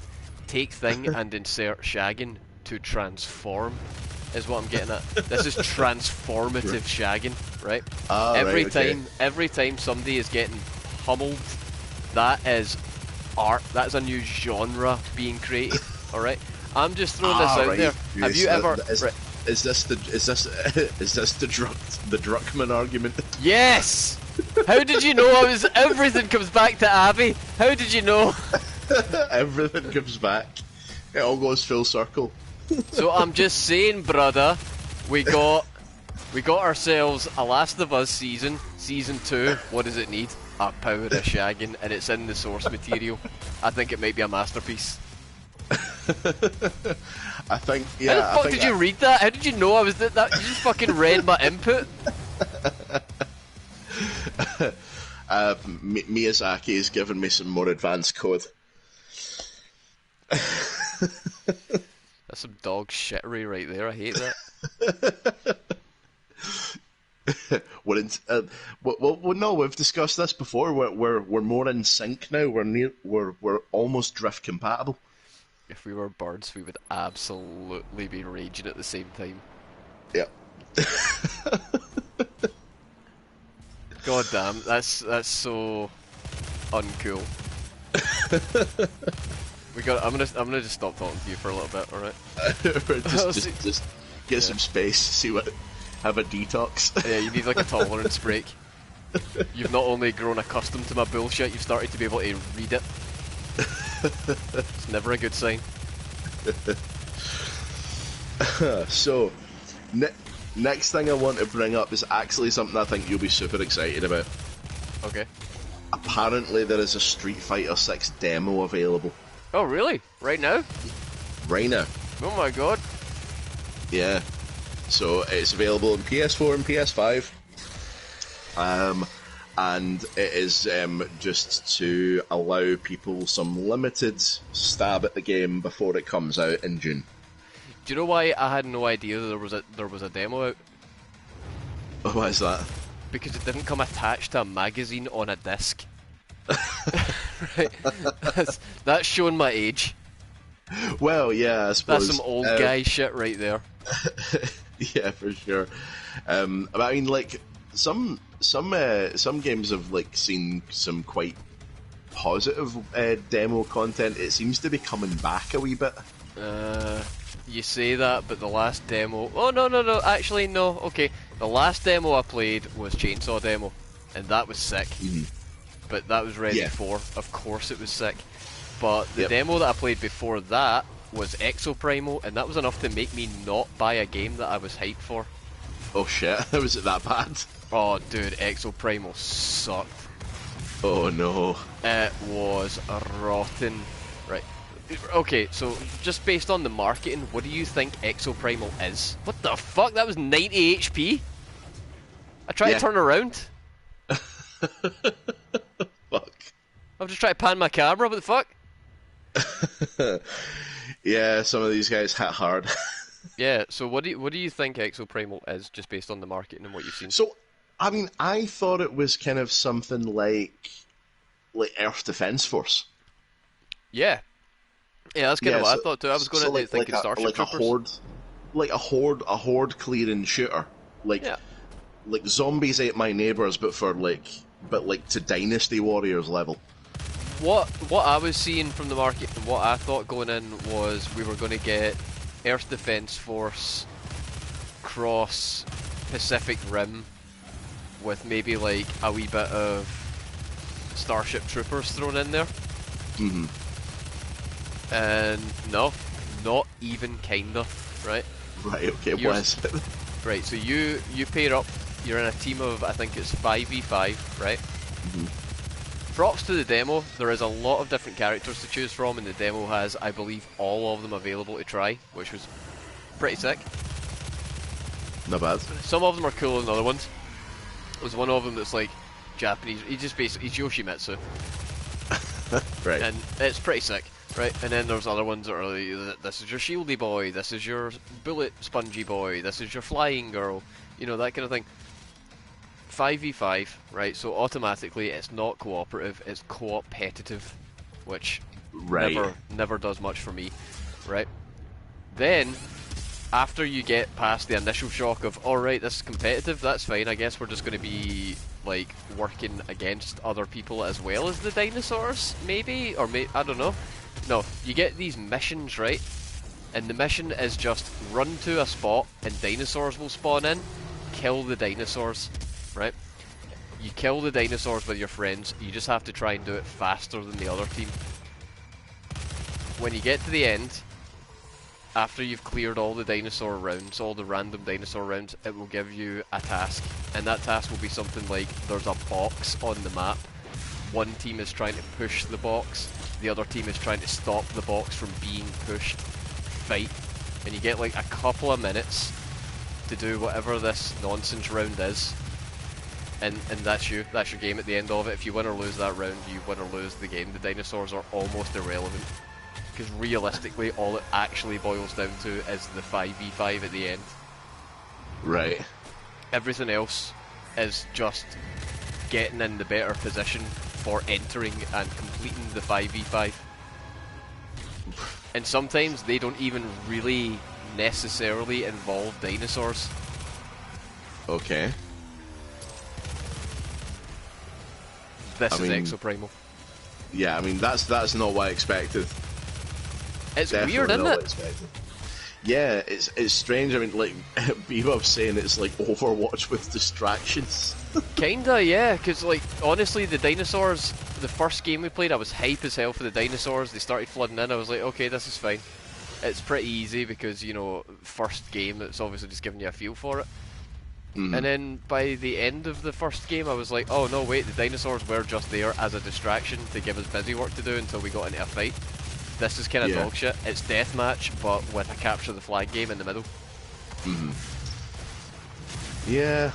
Well, I mean, like, I did kind of think that when I was watching it, I kind of seen it more as, like, as I say, like, it made me think it was like an Earth Defense Force kind of thing, maybe a bit like Dynasty Warriors, like kind of, because it always showed like hordes and hordes of dinosaurs. Yeah, that's not actually super representative. Like, a horde will flood in, and then you will clear that horde, and then you will run to the next objective where another little horde spawns in. Yeah. Well, there's your yellow skull. Yay. So we can now go to the top and open that yellow skull door. Yeah. What a load of wank, though, right? Like, Jesus. I was so hyped for that. Just, I love Yeah. dinosaurs, man. I do. I love dinosaurs. Well, another good like game that's responded well from demos has been Monster Hunter, because Monster Hunter Rise had its demos for the base game and for the expansion. Monster Hunter World did as well, as far as I know. Did it really? Yeah, so like, Iceborne definitely did, because Iceborne let you hunt a Tigrex, because that was when they brought him in. Is this the Slayer that's talking? So this is essentially the lore about you. Yeah. It just said, because it said Slayer's Testament, I was wondering if it was the Slayer that had recorded it. I mean, it might very well be, or a previous Slayer perhaps. Oh, are there multiple Slayers? It's not always the same dude? Well, the Doom Slayer is kind of like a It's like a title. a figure in time. It's a title. Oh, so it's kind of like the hero of Hyrule. Sort of, yeah. It might not always be the same Link, but it's always a Link. It may Yeah, not always so, be like, the same so, Slayer, like, but it's a Slayer. As Bebop says, like the demons have full-on prophecies about him because he murdered them all to near extinction once. And Oh, an animal. they've prophesized his return and stuff like that. Oh my god, can you guys stop jumping in front of my barrel? I'm trying to shoot a different dude. Yeah, that's where this gun kinda falls flat. It is not good for up close, because some enemies can actually get in front of it. Where'd you go? There you go. Bam! Now we can go back onto the less silly weapons. But it's still my favourite. Oh, it's amazing. It's definitely going to be my It's boss so slayer. good. Again, they're just jumping in front of the barrel. Oh, what? Ow! What the fuck killed me? I literally just came out of a glory kill. Oh. That's lame. You got zapped.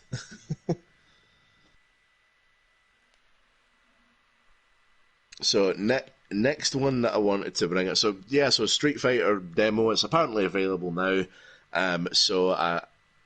Doubtless you'll let me know how that goes. Yeah, absolutely. I'll be doing that maybe after the stream unless anybody's available for some code Vantage.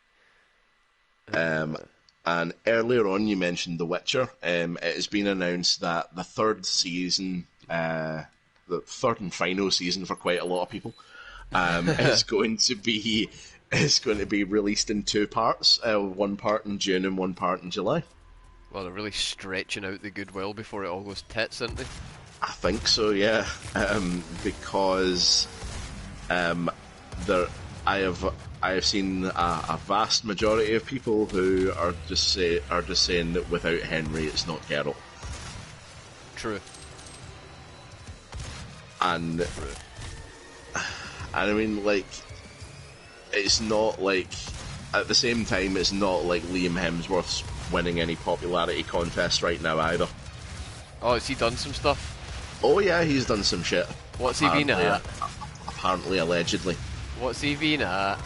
Right, so this is where I get to actually get to talk about, you know, pop culture news. Ugh. Oh my goodness. Is this Thursday? What's going on? So at one point, Liam Hemsworth was dating Oh, for fuck's sake. Miley Cyrus. Oh. And and like there has been, obviously they're not together anymore, but there was like kind of, it was not a healthy relationship by the looks of things. It wasn't a happy one, and there has been a sort of, there's been a bit of celebrity sass going on, put it that way. Alright, before we get into the celebrity sass, I'm just throwing my position in this breakup out there. Mm-hmm. I like Miley Cyrus. I think she's great. Like, I think she's quite cool. Yeah, so I actually don't mind her either. She has had a couple of actually decent songs that I quite enjoyed. So yeah. Right, well, I mean, she's Dolly Parton's Godwin or whatever, you know, and she's Yeah. trying to be more and more like Big Dolly every day, and Dolly Parton's a goodjin. She's a right goodjin, actually. She just constantly turns shit down because she thinks it's shite and doesn't, like, she doesn't play MD's tune but her own, you know. If she doesn't even want to do something, she won't, and if she believes in something, she'll get it done. Did she not, like, single-handedly do some insane charity shit for either COVID or something else? Like, did she not cure something? She did something really wild not too long ago, and nobody was talking about it. I'm not sure, man. But what happened here was essentially that she released this song. She released this song that it samples part of the tune from a Bruno Mars song. Right. Which is a strange segue from from the stream on Thursday. Prophetic. But yeah, but like she basically like kind of counters all the lyrics in the Bruno Mars song, and saying that she can buy herself flowers and she can, you know, No, you shit! going through the chorus as a response to it. And basically, it's a huge, massive dig at Liam Hemsworth and what he was like and what they were like together. It is a whole world of sass. The best person to talk about it would actually be Willokin on Thursday. Bring it up because it is some shit. I look forward to it. Yeah. But yeah, like there's a whole thing there that is not helping Liam Hemsworth's popularity right now, and Jesus. like that on top of you know, Henry Cavill being so well loved in the role, and on top of that, the reason that he is leaving the show is because the showrunners want to depart from the author's original work, and he didn't want to do that. Well, I can see why the showrunners have came out and said, "Oh, that Henry's so hard to work with, isn't he? Isn't he just the worst, everybody? I can't believe he wants to stay true to the source material. What a piece of shit. Imagine wanting a faithful adaptation. Oh my god, what a loser, am I right? Teacher's pet, anybody? Ha ha ha. So yeah, that's the kind of where it's at just now. I mean, like, like people have said like they're considering cancelling their Netflix once the third season airs because there'll be no other reason for them to stick around. I mean, JoJo is on Netflix. Yeah, JoJo's on Netflix. There are some good things still on there. Yeah. I just finished Diamond is Unbreakable. Yeah, no, they put that up dubbed recently, didn't they? Yeah. Yeah, It's very different to the other seasons. Although I do feel they just like kind of go super wild card every single season. True, I think this that's part of one's the thing. this one's a slice of life, Yeah, so it's almost like stripped back from the other seasons. yeah. I'm kind of experiencing a kind of similar sort of weird reaction to there's a new like Gundam anime out. Oh, cool. And it's just got a second season on the streaming platforms, and it's really strange because the way they've taken it this time is that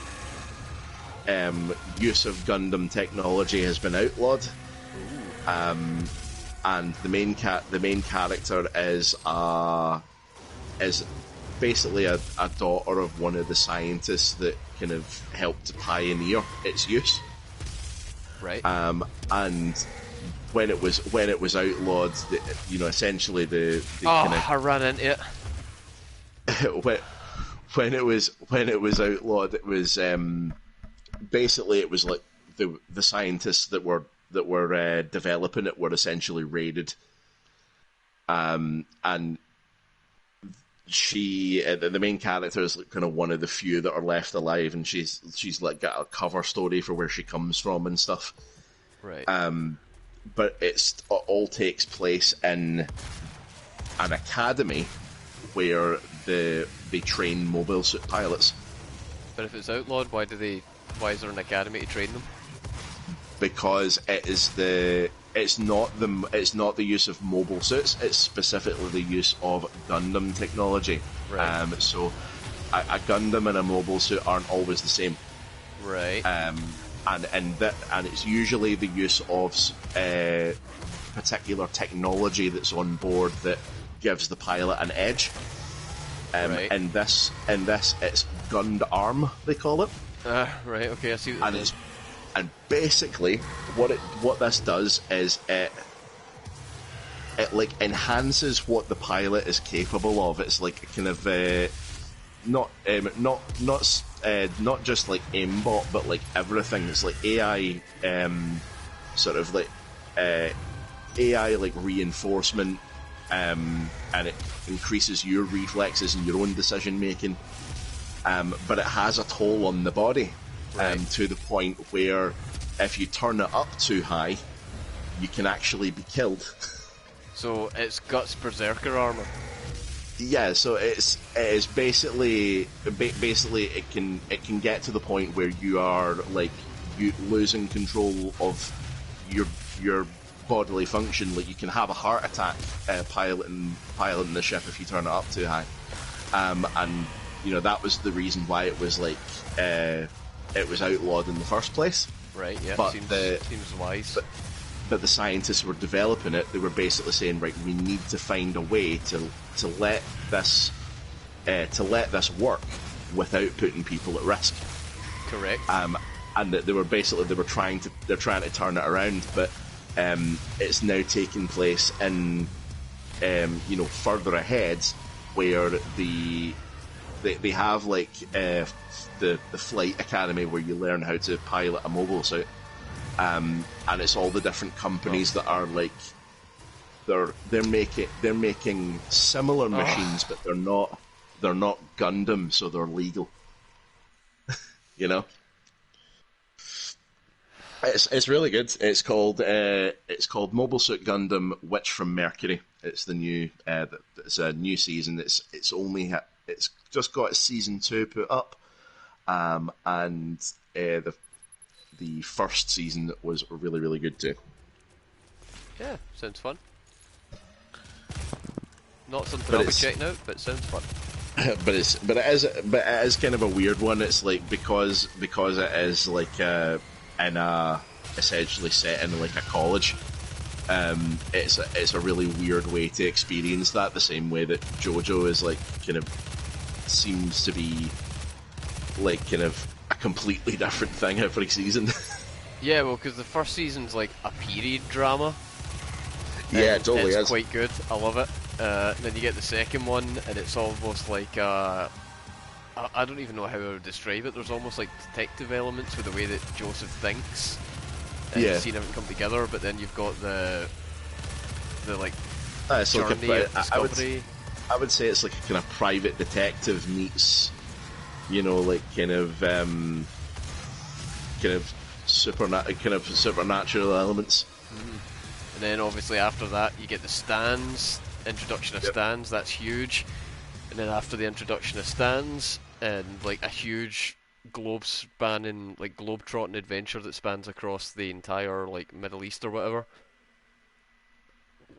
Now it's just isolated to a single town. And all the events of the next one take place in a single town, and the stakes are just the lives of the people involved. So it's like a Stephen King novel. Yeah, there's a serial killer in this town. He has a stand, uh, and there's like nothing to do with Dio really, except he's the one that found or showed them how to use the bow and arrow that gives people stand powers. Mm. But yeah, no like Dio shit, no like Joestar bloodline shit. It's literally just like you are a Joestar. That's why you have a stand. There's another dude in the town who also has a stand. He's bad. We gotta find him and kill him. Yeah, he's not a good man. Yeah. And that's the thing, like the other ones, again, like the supporting characters and the other ones, you've got people that are like helpful to the fight and they usually die as part of it, doing something heroic, and it's really cool. This one, it's like a bunch of high schoolers, and they're all cool enough, but it wasn't quite the same. There was no like Polar Fs or Abdols. Right, yeah. Like the Stardust Crusader squad will always be my favourite, I think. But yeah, overall, very enjoyable. I recommend people watch it if they haven't already. JoJo's great. Speaking of anime things, MiHoYo, the people who make Genshin Impact. Yes. So they've announced the release of their new game. It's called Honkai Star Rail, and it's kind of the same deal as Genshin, but instead of being like high fantasy, it's sci-fi. So it's like a sort of space and sci-fi version. I'll tell you what would make it sell. What would make it sell? A power of shagging. A power of shagging, right? Well, the thing is, it really doesn't need to sell now, because it has pre-registrations. Because obviously this is like a free to play game. This is going to be like a free to play live service microtransaction store kind of thing. And they have accepted 10 million pre-registrations. Holy fuck. The game isn't even out yet. That's insane. It has 10 million players. That's madness. Which is like completely blown out of the water, like Genshin when it was coming out. Like that was still really, really impressive. Like the base of players that they've managed to pull together. But this is like a whole other level. Yeah, this is seriously next level. Just out of So curiosity, hopefully it's good when it comes out. just out of curiosity, and just to kind of shame Bebop a wee bit, but not really, but also kinda, right? We were chatting the other day while we were playing games, and he said something that I found really funny, but I also had to verify. Okay. So I'll loop it back round to Genshin, right? Okay. So what he said was, we're talking about Raid Shadow Legends, Right. Okay. and he said, you know a game's bad when there's no porn of it. And I went, hang the fuck on. There's got to be. But now that you've said it, fair enough. I've not seen anything just like pop up in my travels. You're right. So You've done a surface sweep yeah, so we went on a wee of Rule deep dive. 34. Yeah, apparently there's like some kind of Rule 34 archive or some shit. Of course there is. So decided to see how many hits you would get for Raid Shadow Legends, just to see if there was anything out there. What's the Google search data on that, I wonder? Well, apparently, like, our man knew how to find that shit. I didn't. I was just Okay. listening. I was the one that was going like, okay, now check this. How much Right. how much porn exists of this thing? Because like the original thing was like, okay, how much exists of Raid Shadow Legends? All right, but we don't actually have anything to compare that to. Let's try something really popular like Final Fantasy. That, Yeah, something that, you know, like Tifa invaded the Italian Senate. We know it's out there. Yeah. It's the world is at least casually aware of it. Yeah. Yeah, let's go for the well-documented stuff. Get like a number that we can have as our baseline, and then we'll compare that to Rady Shady and see how well they're doing, right? So, Yeah. do you want to take a guess at how many roughly Final Fantasy ones there were? Oh, there's got to be. I mean, like, given how much of the proportion of the internet is for pornography, I think it's probably going to be. It's got to be in like the hundreds of thousands of hits.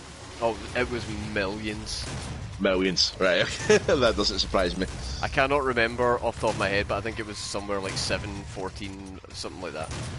Right. Like, it was a lot of millions, many millions of hits on this search engine thing, right? Do you want to guess how many there were for Raid?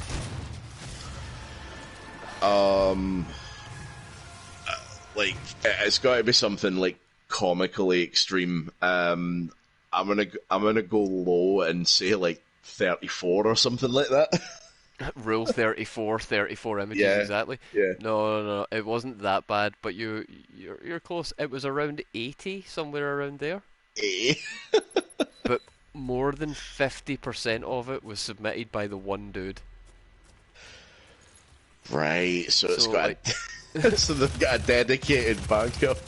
yeah, there's one guy who thinks Raid is the shit, and he just keeps on producing content for, I guess, himself. B-Bob says I'm about 76 and more than half was one dude doing a comic. Yeah. Outstanding. So yeah, it turns out there is actually really no porn for Raid. Who knew? Yep. So just off the back of that, Bebob, if you're no busy, do you want to check You're no Genshin? Oh, I can already tell you it's not going to be like... I'm gonna guess like 12 million. Oh, it's going to be obscene. It's going to be absolutely obscene. It's got to be. That's such a thirsty game. So thirsty. I mean, of the 10 million players that have signed up to play the next game, the next one's going to be pretty thirsty too. Oh yeah. They know exactly what they're doing. Yeah. So we also had like the indie world thing, which you let me know in advance was pretty bad. Dog shit. For Nintendo Indie World. I think the best thing that got announced in amongst that, just to keep it positive for a second, right? Mm-hmm. I think the best thing we saw out of that was Blasphemous 2. That looks really good. I don't know, man, because they did But confirm. the first game looks really good too. So like, it was just one of those. Yeah, No, the thing that did it for me for Indie World was that they confirmed what we knew about Silk Song, which was that it's not fucking coming out, is it? No, it's really not coming. Like I need to know like I need to know something. Like it would be nice to see something from Team Cherry. I'll need to have a look and see if there's been any movement on Twitter, of course, just to see if they've at least responded to the fact that they had nothing there. Like, is Jeff a liar yet? Uh, Not yet. Not yet. There's still a little bit of time before Jeff's a liar. That was June, wasn't it? Yes. Yeah. Okay. So we've still got time. Yeah, there's still time before Jeff's a fibby boy. His pants are not yet ablaze. But I feel like I feel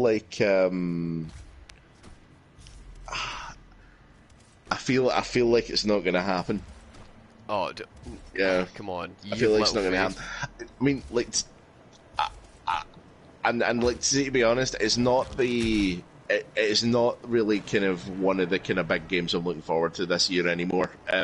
I've kind of like. You fallen out with them? I'm not mad at it. I'm not mad at it. I'm not mad at it at all. I just think, right. No, it's not that. I'm not mad at it at all. It was just like in the sense that, right, well, okay, it's clearly taking a little bit longer. Just make the game, and when it comes out, I'll probably play it. But like, when it comes to like something, for instance, like Lies of P, which I'm much more excited for. Oh hell yeah! That's a much more real thing. Oh that's coming out at some point this year. It's one of the things that I'm extremely hyped for. It's pretty much that and FF16 are kind of carrying the year for me. And Street Fighter. Yeah. How are you? I mean, like I think we did kind of touch upon this a little bit last week in passing, but how are you feeling about Diablo? I will not be partaking. I really need to pee again. I won't be partaking, but I'll be happy. Like if it goes up on PS Plus or whatever at some point, maybe. I don't know if it has crossplay and I can play it with my dad, maybe. But I don't know. He's a PC gamer now. I'm console boy. If we can't play together, then the Diablo series really doesn't have much to offer Fair me enough. anymore. I feel. Anyway, I'll be right back. Fair dues. So, I suppose the best thing to kind of lead on from that, just while Dar goes away there, is what games are you looking forward to coming out fairly soon? There are some really big ones. Obviously, we mentioned Final Fantasy 16. There's Diablo 4. There's Dead Island 2 just came out. I know a fair few people love the original one of that. We've got Zelda, of course. We've got Zelda Tears of the Kingdom, which is just coming out, and I think that is in the middle of May. Street Fighter 6. A lot of big things coming. There's Jedi Survivor, which is actually out on Friday, alongside Monster Hunter Rise Sunbreak on like PlayStation and Xbox, because they've had the base game up till now, but they are now getting the expansion up to the point where it's been expanded to at the moment, which is just shy of the last update by the looks of things. I was eating chocolate. I didn't want to come onto the mic while I was still chewing. That's quite all right. So I've just kind of opened out to chat, like, what games are they looking forward to that are coming out fairly soon. We've had some mentions in the chat already, and so we had some mentions of. Oh yeah, a Kako Demon! Yay! Come here, you. Ugh. Mine. Got your eye. I'm assuming the purple in its mouth when it opens it is the weak spot. Yeah, I think you get a little bit of extra damage by shooting that, yep. Makes sense to me. Now there should be, around here somewhere, there should be a quad damage. Really? Which will Oh, help fuck. you. There it is up there. I didn't see it. The purple splop. You said up here, so I imagine. Aha! Come here, you. Let's fucking go! Yeah, so now you'll one-shot most things. Amazing. Where are most things now? They're all hiding from me. Give me your fellers. Oh well, fuck 'em. This is where the objective marker is. Is it above me? I believe it is. I hear something else now. What the hell is it? Did I get through here? Did I just need to kill stuff? Ah, So, fuck you. You need the blue, you need to put the blue skull in, but I think you may need to wait until the enemies are away. Right. I need some goddamn health now, don't I? Ooh, that looks like something. Because you did pick up the blue skull earlier, didn't you? I think so.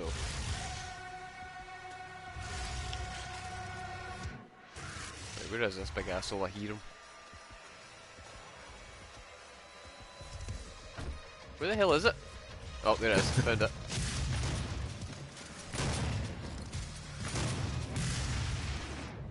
That one. Oh, I killed myself. Oh no! God damn it. Zelda, Street Fighter, FF16, to a lesser degree Diablo 4.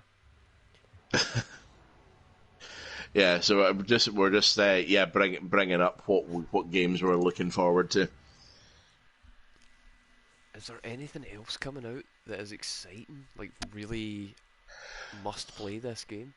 So I was just saying about the fact that on Friday we are getting two big game experiences dropping.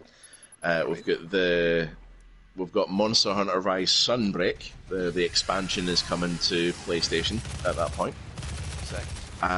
And also on Friday, we have the Jedi Survivor. Oh yeah. I hope that does well. It stands the chance of going well. Apparently, and this is another little detail that's sort of surfaced since, and make what you will of this, but apparently it is set 5 years after the previous game. Yes, during the events of Obi-Wan. Yes, during the events of Obi-Wan Kenobi. Right. Who asked So for that? take from that what you will, I suppose. Because, I mean, of all the Star Wars stuff that I would like to see included in it, that's the one.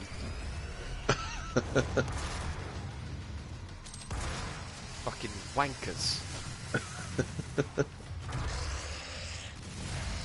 Yeah, that's the beauty of quad damage. Even the basic shotgun just becomes a murder machine. I am the murder machine. The best things to make use of it are like just the basic shotgun, because this is one shot at a time, or the machine gun. Machine gun with quad damage is ridiculous. Yeah, I got that from the first attempt. Unfortunately, I think no, I got some bullets. Plasma rifle, yep, that's also a good shout. Wahoo! Man, do you know what would be awesome? Some kind of dodge or a shield for when I get stuck on the environment. Yeah. Just something, you know. Yep. You are getting quite a lot back from each glory kill though, which is nice. Oh yeah. Oh, I'd be super dead if it wasn't for it. Oh, hi. You there. Good day. Nice to see you. Hold that. So, I'm just trying to see if I had anything else. I don't think there was. Would you like to start going through Monster Hunter? Well, I've got one more thing for you. You do, okay. Just a tiny one. Nothing super important, but that we are from a we have seen gaming almost in its entirety. Mm-hmm. Like almost. We were about, like 10 years too late for the real start of it. But I'd say we've seen the majority of gaming's development. I don't think we were too far out to be able to appreciate the NES and the SNES for what they were. I remember playing them and loving them to bits. Most of the games I have played, so I feel like we're pretty in a pretty good position to talk about it, as if we've been around gaming for most of it. Mm-hmm. And one of the things that just constantly comes back up more and more and more is the argument of games look too realistic and may promote violence, and that argument is surfacing again thanks to Unreal Engine 5, only this time it appears to be getting mainstream media attention and not just like crusty old fucking politicians that are out of touch and older than the legal system itself, you know? Mm-hmm. I mean, like, there is well, in that vein of thought, obviously Unreal Engine 5, I don't know if you've seen much in terms of footage from it, have you? Oh yeah. Right? So, it is pretty impressive. And because of the level of detail and the level of realism that's involved, that is the case for any game that's like that it's used with, right? Yeah. So, what does that mean for horror games? Oh yeah. That's going to be amazing. Right? So it's going to be amazing. There is a secret around here, I think. I'll try and keep an eye. I would say try and keep an eye out for it. I think it's around here, which we'll get as the last weapon. Okay, sick. Yeah. If this is the place I'm thinking of, it might not be. But yeah, like, so what does this mean for horror games? It should be down below somewhere. Yeah, see where he jumped down to? Well, that little ledge down there, I think there should be a little secret down that way. Okay. I'm looking. Fuck is that thing? Invulnerability? Yeah. Oh my god. So that if you... This is the place I'm thinking of. Oh, there we go. What in the name of fuck? Yeah, Let's boy. go, baby. This is a good one too. Let's go. The chain gun. Where does that appear in the weapon? Alright, okay, yeah, so this will be the heavy Yeah. machine gun. Does it have to spin? Yes.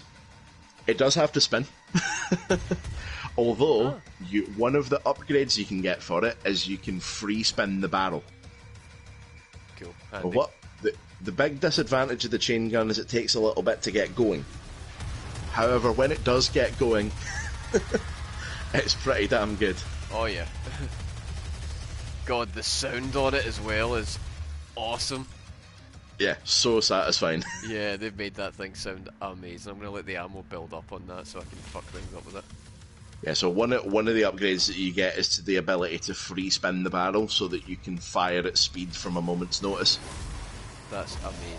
So you hold L2 in and it just sets it spinning, and then you can start firing when you're ready. How do you deal with those fire skulls? You just shoot them on the way to you? Yeah, you can just shoot them on the way before they reach you. Right. But yeah, so what does this mean for horror games in the age of Unreal 5? So because like there is a degree of gore associated with horror in a lot of instances, right? And if we look at Resident Evil, right? Great, awesome, love that. So if we look at Resident Evil just for an example, obviously with Resi 4, and I would say like the 2 and 3 Hmm. remakes, like they have been able to bring in a lot more detail and a lot more realism to everything, right? The problem that you get when you get realism and gore together can cause a bit of problems with sensitive audiences, and that'll be why people are kind of potentially up in arms about it. Is Yeah. because like think of the realism plus the like blood and guts and viscera on display, like and when we're in a world where games like The Last of Us 2, they make the game company made the staff fucking watch videos of people getting stabbed, Yeah, and like that's fucked up. it is super fucked up. I remember that was one of the things I was kind of most outraged about when everyone else was being outraged over the story and what happens in it. Like I remember being super outraged just because I was hearing about the fact that they essentially traumatized their dev team. Yeah, that's not cool. They honestly did. Apparently they made them watch like violent videos of violent crimes, snuff videos, basically to bring them to the stage where the violence was pretty much at its limit, essentially, The of what people violence in could Last of Us tolerate. 2, the violence in Last of Us 2 wasn't even the thing that people were most like hype about. They really misinterpreted how important that was. Hmm. But as is often the case. But I don't know, right, here's my stance on the thing, right? And it's the reason that I brought up us having a history of gaming under our belts, right? Yeah, Because this argument comes up a lot. I, it I don't does. know how many times I've heard it. And every single time, it's the exact same conversation, right? Look how good the graphics are. It's too realistic. People are going to get violent tendencies because they'll be desensitized to violence and gore, and they're going to end up being serial killers because they think that killing is fun and it's a game, right? I remember Final Fantasy VII coming out in 1997 Mm. and seeing those graphics and being like, whoa, look at this, this is insane. Graphics ain't gonna get much better than this. This is awesome. I can't believe they got it to look this good. You gotta remember, this is coming off of like a SNES, right? Yeah. And that was a shared sentiment, you know? A lot of people were like, wow, look at these graphics, Square Enix have outdone themselves this time. This is industry standard shit. Hmm. And then a year later, they brought out FF8. And again, Which people was a were like, step up again. whoa, yeah, because if you look at 7 and 8, wow, Uh-huh. fuck me, you know? Like It's a whole backgrounds and all world of that. difference in a year. Yeah, it's insane, right? And then you cut forward even 2 years, because obviously 9 was stylized, right? But you cut forward to 10, and it's like, holy shit, look at this, this is insane. These people look like people, these places look like places, how is it going to get any better? This is insane, and all of a sudden we've gone from backing Lara Croft up against the wall so you can see all 3 polygons that make up her boobises, to, like, there are full-on jiggle physics in Dead or Alive now. What is going on? Yeah. It's insane, right? And then again, it happened with PS3 coming out. There was another conversation about how good the graphics were when that console generation kicked off. And it just feels like we're having the same conversation again. And I feel as though, while there is merit to the idea that showing something in a hyper-realistic fashion can create a sort of desensitization to it, is that the word? Yeah. Um, I kind of see the merits to that. I'm going to do like a classic take W here, and I'm only going to go by my own personal experience. But I've been watching horror movies and playing games since I was like 4 or 5, right? Yeah. I'm 31 now, and I think that saying it is that you will become desensitized to these things does have an element of truth to it. I do feel like if a video game or a movie shows me something really gory, now as an adult and as somebody who has engaged in it for so long, I do feel a certain level of like desensitization to it. But it's not because I'm desensitized to the imagery, it's because I know it's not real and I understand better how it was constructed. Right? Absolutely. And I feel as though that is such a huge thing that people don't talk about when they come into this argument, because I'll tell you what, for all the violent as fuck things I have seen and done in video games, right? Like, unbelievable, grotesque acts. Like, I remember No Russian. Yeah. Do you remember No Russian? That controversial level from Call of Duty? Like, I remember that shit. That's goddamn insanity, right? I remember a game called State of Emergency, where the entire point of the game was just to create the biggest disturbance you could in a shopping centre. Yeah. By, you know, murdering people. Yep. Wild, wild, wild shit, right? Mortal Kombat. Look at every fatality in a Mortal Kombat game since the first fucking Mortal Kombat all the way up to today. Right? Wild. But if I'm in work and Florin like stubs his toe hard, I will wince. Alright? Yeah. I am totally fucking desensitized to fake violence, fake gore, fake pain and blood. But the real shit will still fuck me up at a moment's notice, and it doesn't even have to be that bad. So, I don't know, I just don't feel like this argument holds water. I feel like the people that think that it does generate a certain level of violence or aggression are probably themselves very fucking weak-willed or unable to actually recognise the difference between fantasy and reality. Like, these are people that would probably... I don't want to lump them all in together, brother, you know what I'm saying, like, but these people probably don't even read the Book of Yevon, they read a different book and they think that it tells them how to behave. We all know there's only one book though, am I right? Hell yeah. Yeah. But like that is very true. I mean, like, it doesn't seem like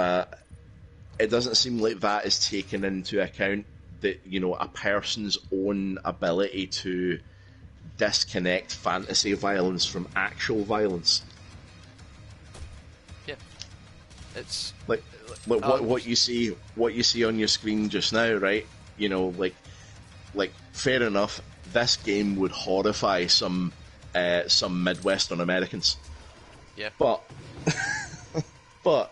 the vast majority of people know that this is not actual hell. These are not actual demons, and there's not, you know, like, this is this is just a fun shooty bang game.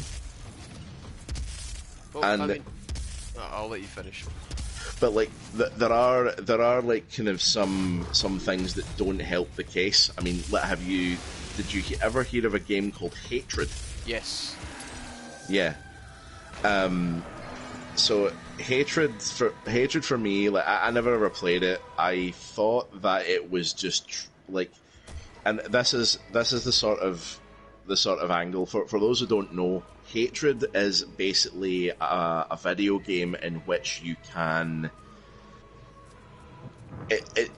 It's like, you know how, like, when in Grand Theft Auto, when you're just kind of like fucking about and you just like go around like on a killing spree, just doing whatever you can until the cops show up and bust you.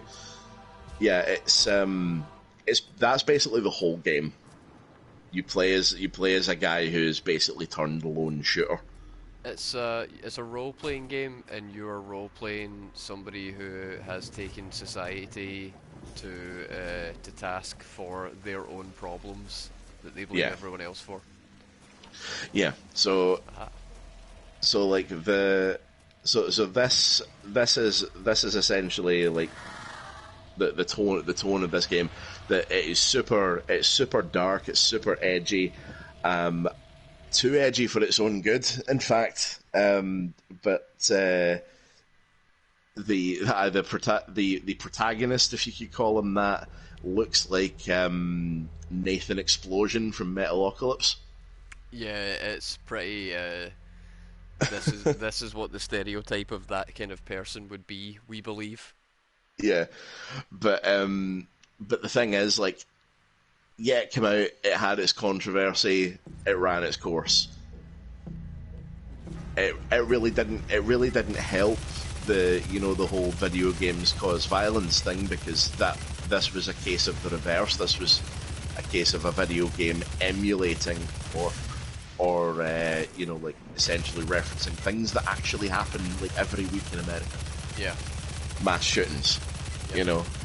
and a lot of people were uncomfortable with that for obvious reasons.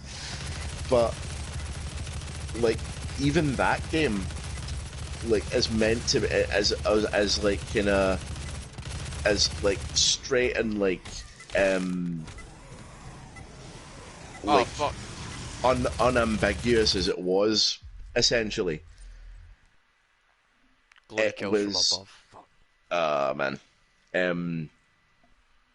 But even as unambiguously kind of serious and straight that game was played, I still didn't. I wouldn't say I was affected by. I wouldn't say I was affected by like the content of it, like hearing about it, because like it's so like ridiculously edgy that it doesn't ring true. It doesn't ring true for me either. Do you know what I'm saying? Like, Yeah. it's kind of like it becomes ridiculous in and of itself. It's like a parody of itself. I think it's the whole like kid in a dark trench coat with violent tendencies gimmick. Is maybe it's again a product of when we were from, but I remember the Matrix. Yeah. You know, I remember edgelords all getting trench coats after that came out. Mm.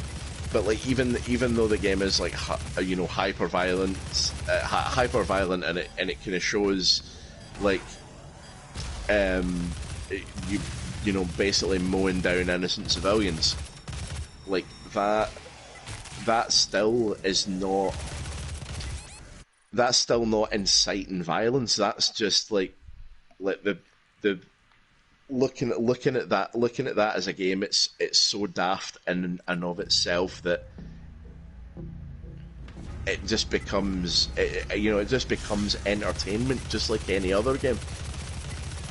It's just going for the edgy award, and it's not the first thing to do it. It won't be the last thing to do it. And there is unfortunately a market for it of people that are kind of too dumb or socially inept to realise that it's not cool. It's the same people that saw Fight Club and didn't get it, and they were like, "Oh hell yeah, how cool is it getting all together with the boys and just tussling? Gonna get each other all sweaty and rip each other's clothes to bits, boys. What do you say?" And they're like, "Oh yeah, sounds super hyper masculine, bro. Let's do it in a car park outside a bar, so it's even cooler." You know, it's for those people. Yeah.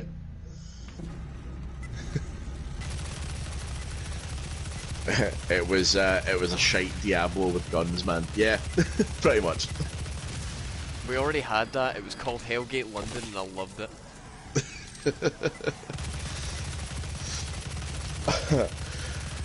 All right then.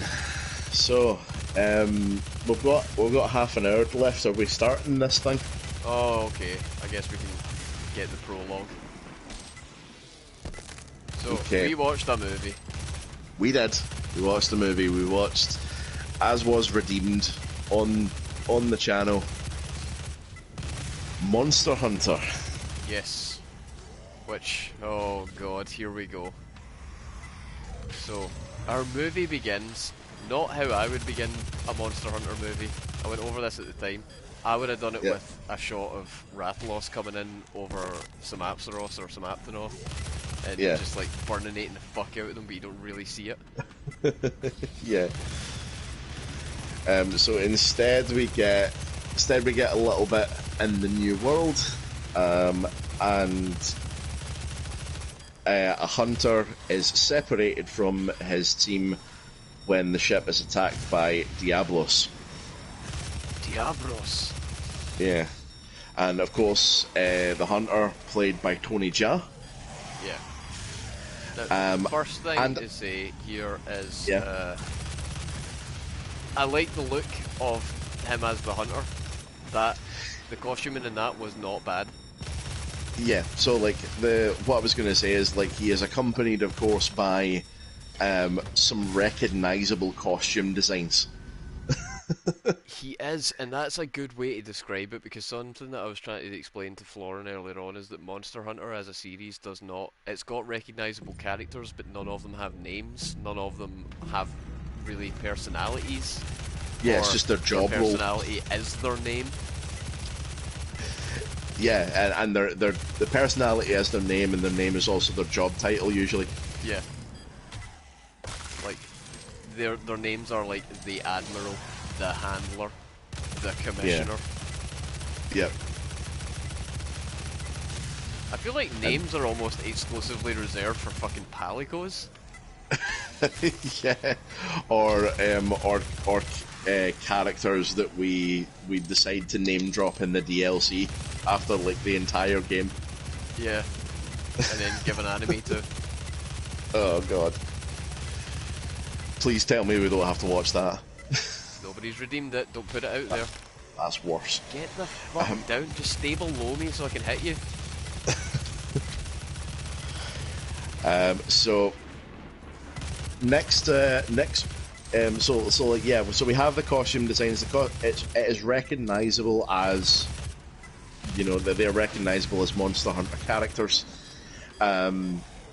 It's also taking the place What? on a on a sand ship, which was a thing in Monster Hunter 4. And see for a moment, see the first time I watched it, for a moment when that bit was happening and they were going over the sand and in their sand ship, and then they got attacked by some Diablos. See for a moment, I thought to myself, this movie could be alright. They tricked you. They did. Now, here's the thing though, right? Lied to Because me. as a Monster Hunter fan, were you not also watching that going, alright, yeah, that's really cool, that's recognisable from the games, but it's a bit weird because that's from 4 and this is based on World?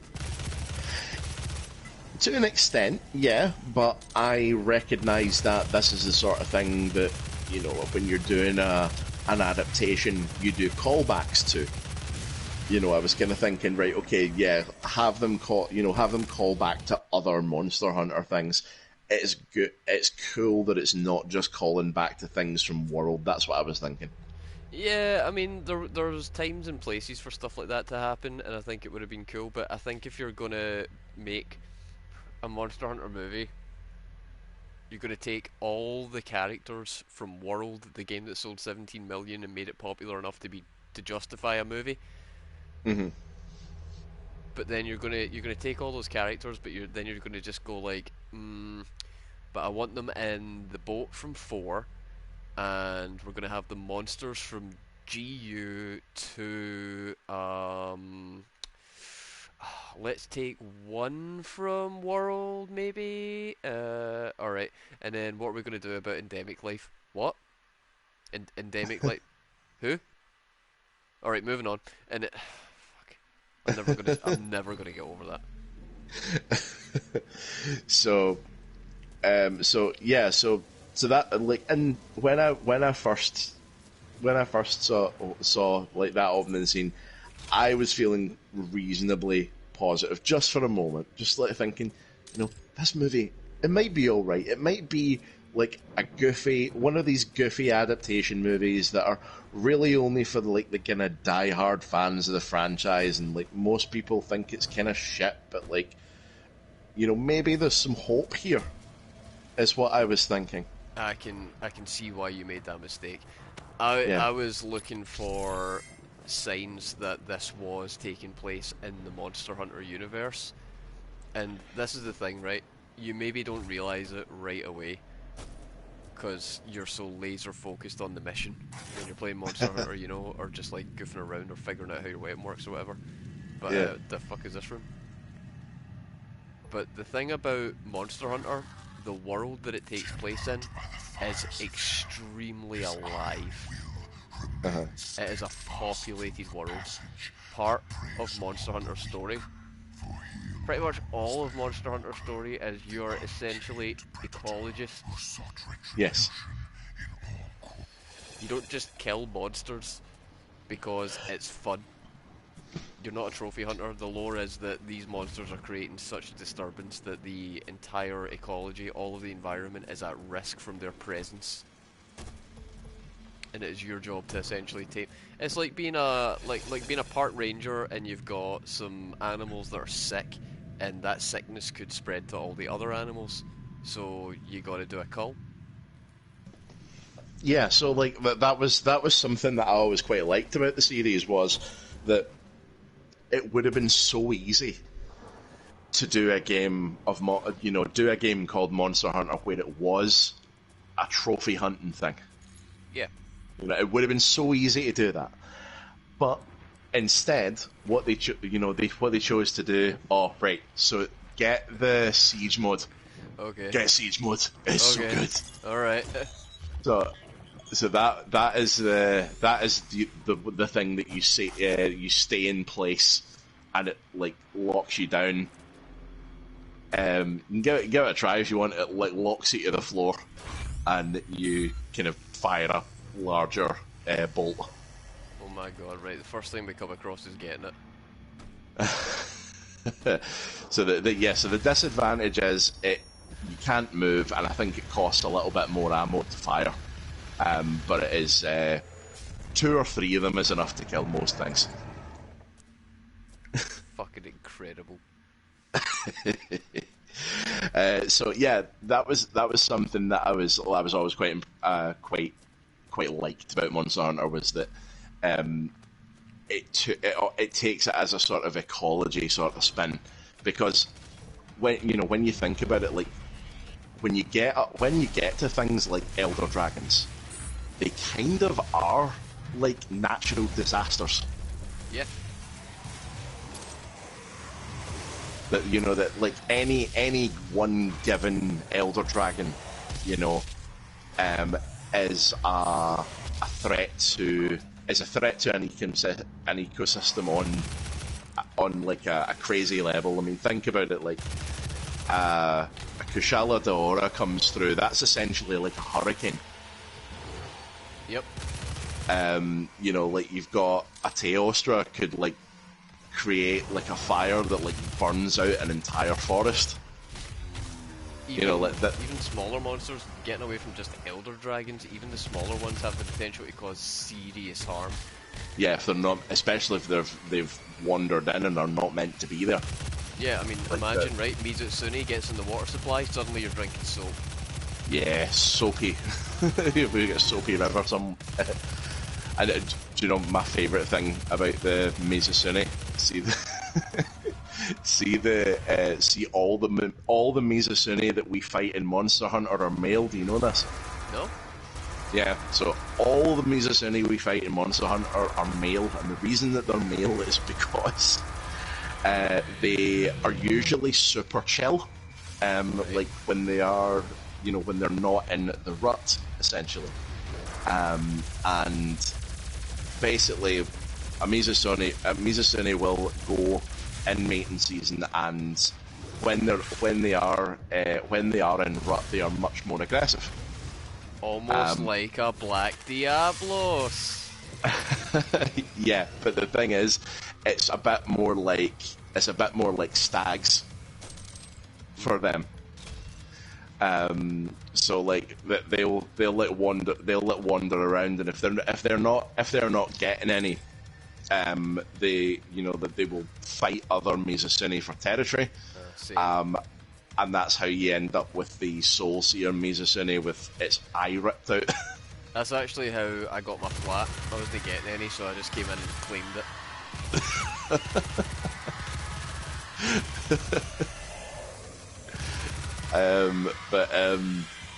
But yeah, I always quite liked how that was a key element of Monster Hunter was the ecology.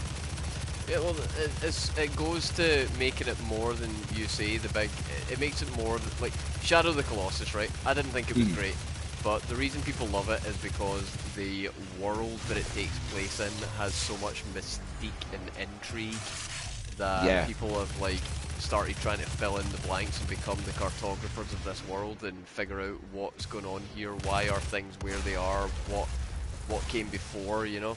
And it's cool, it's very cool. But not for me, unfortunately, in that instance. Monster Hunter, on the other hand, it's the exact opposite. The world is so full of life and so alive that you are in an existing. It's not remnants of a past existence that you're going through trying to figure out what happened here. It's a current living ecology that you're trying to yeah, you're in preserve. an ecosystem. And when you go through the game, when you go through the world, each level, each biome has been. Bless you. Each biome has been very carefully constructed to reflect what kind of critters you would find in that area, why they live there, how they're able to survive there. You're not going to find Yep. the desert dwelling things in the water zones because they just wouldn't thrive there. And it really works as a complete world, and that's what Monster Hunter World was. An excellent title for it. You got a sense Yeah. that you were in an actual real place with real environments that all had different effects that could merge together, and it was great. Yeah, So and I the was gonna endemic move. life was key to that. Key to that, wasn't it? Oh yeah, Just like absolutely. because you got all the little entries about each creature that you found. Have you ever gone anywhere and there's just like nothing? There's no birds. There's nothing. It's almost unsettling. Yeah, yeah. Like if there's like no, yeah, like being in an area where there's like no other life about is really really odd. Yeah, exactly. It's part of the reason that like having so many animals in my care was almost a bad thing, because now that a lot of them have timed out and gotten old and moved on, uh, I'm down to just two, and even just that feels weird. There's not as much It feels life. quieter. Yeah, it's not as much life around as possible. So if you remove all of that, it's noticeable. Mhm. And that was one of the things that I had noticed right away going into it. Was like, okay, the environments here. It was a cool shot, but there was nothing in the world in the background to make me think that this is Astera or this is any of the other worlds that we've featured in the Monster Hunter series. It just could have been any desert. It could have been the fucking. It could have been the planet from Dune. So next of course we have it goes from the new world to our world, and it Oh actually yeah. comes up on the screen to tell us this. Thank fuck for that, by the way, because I was so confused. As it, I'm so happy to be back on terra firma where I understand the rules and shit. So dumb. Why did they do this? I hate it. And now we're back. So now we're back on Earth. We join U.S. Army Ranger Captain Natalie Artemis. Natalie, is that her name? Yes. When was that said in the movie? I think it's shown in print a couple of times. Right. Okay. Yeah, I think it's shown in print a couple of times because you see it in her. It's on her guild card. You see it. I'm pretty sure you see it on like a on some form of a picture, and then I think later on in the movie when when she gets rescued for like 5 minutes, that like I think they use her name there, but it's not used often. So yeah, I do get what you're saying. I remember they're calling her Captain Artemis, and we were all like, Yeah. "Oh, her name's Artemis." Yeah, Artemis, like the goddess of the hunt. It's super on the nose. I hate it. Come on. It's not like her It's name. so shit. Oh, come on. Like the movie, if it's going down the pulpy route and that's her name, Aye. they might as well lean into it and have like the Admiral's name is like Slate Fist May as well have called her Diana Artemis, because that's another goddess of the hunt. In fact, it's the same goddess of the hunt, just Roman. Maybe Natalie is short for Diana. I don't think it is. Well, the movie doesn't say it is or it isn't, so I don't know. But anyway, we've got we've got Captain Artemis and her ragtag group of jobbers that she's got with her. Yes, the nameless heroes of the movie. Yeah, I mean, like, I think that they are, like, named, like, maybe once or twice per character, if they're lucky. Again, you know, you maybe see it in print a couple of times, like, on, like, the Velcro pad on their gear. Yeah. But that's probably it. Well, this is the thing, right? This is the scene that's supposed to introduce us to the players in the movie. These are the Protags. guys. Yeah, these are the crew. This is the squad. You know, we're coming in with a full multiplayer lobby ready to go. Yeah, and they keep making references to, like, other missions they've done, like talking about Hellman province and things like that. Yeah, they're really trying to flesh out that these guys know each other well and have known each other for a long time. Yeah, and the and the other thing is it's like, because I said this at the time, this is the best fun you can have with this movie is you imagine that these guys, the US Army folks, are COD players. Yeah, and it does totally work. And you imagine COD players coming into Monster Hunter to be a COD player in Monster Hunter World. It would be so funny. The only thing that broke the immersion was that none of them said any gamer words. Yeah. We don't get like at the very least we don't even get an angry Scottish voice calling somebody a camping grouse. Did you ever watch any of the Scottish COD rage videos? Some of them, yeah. Oh man. I think that would still be funny now.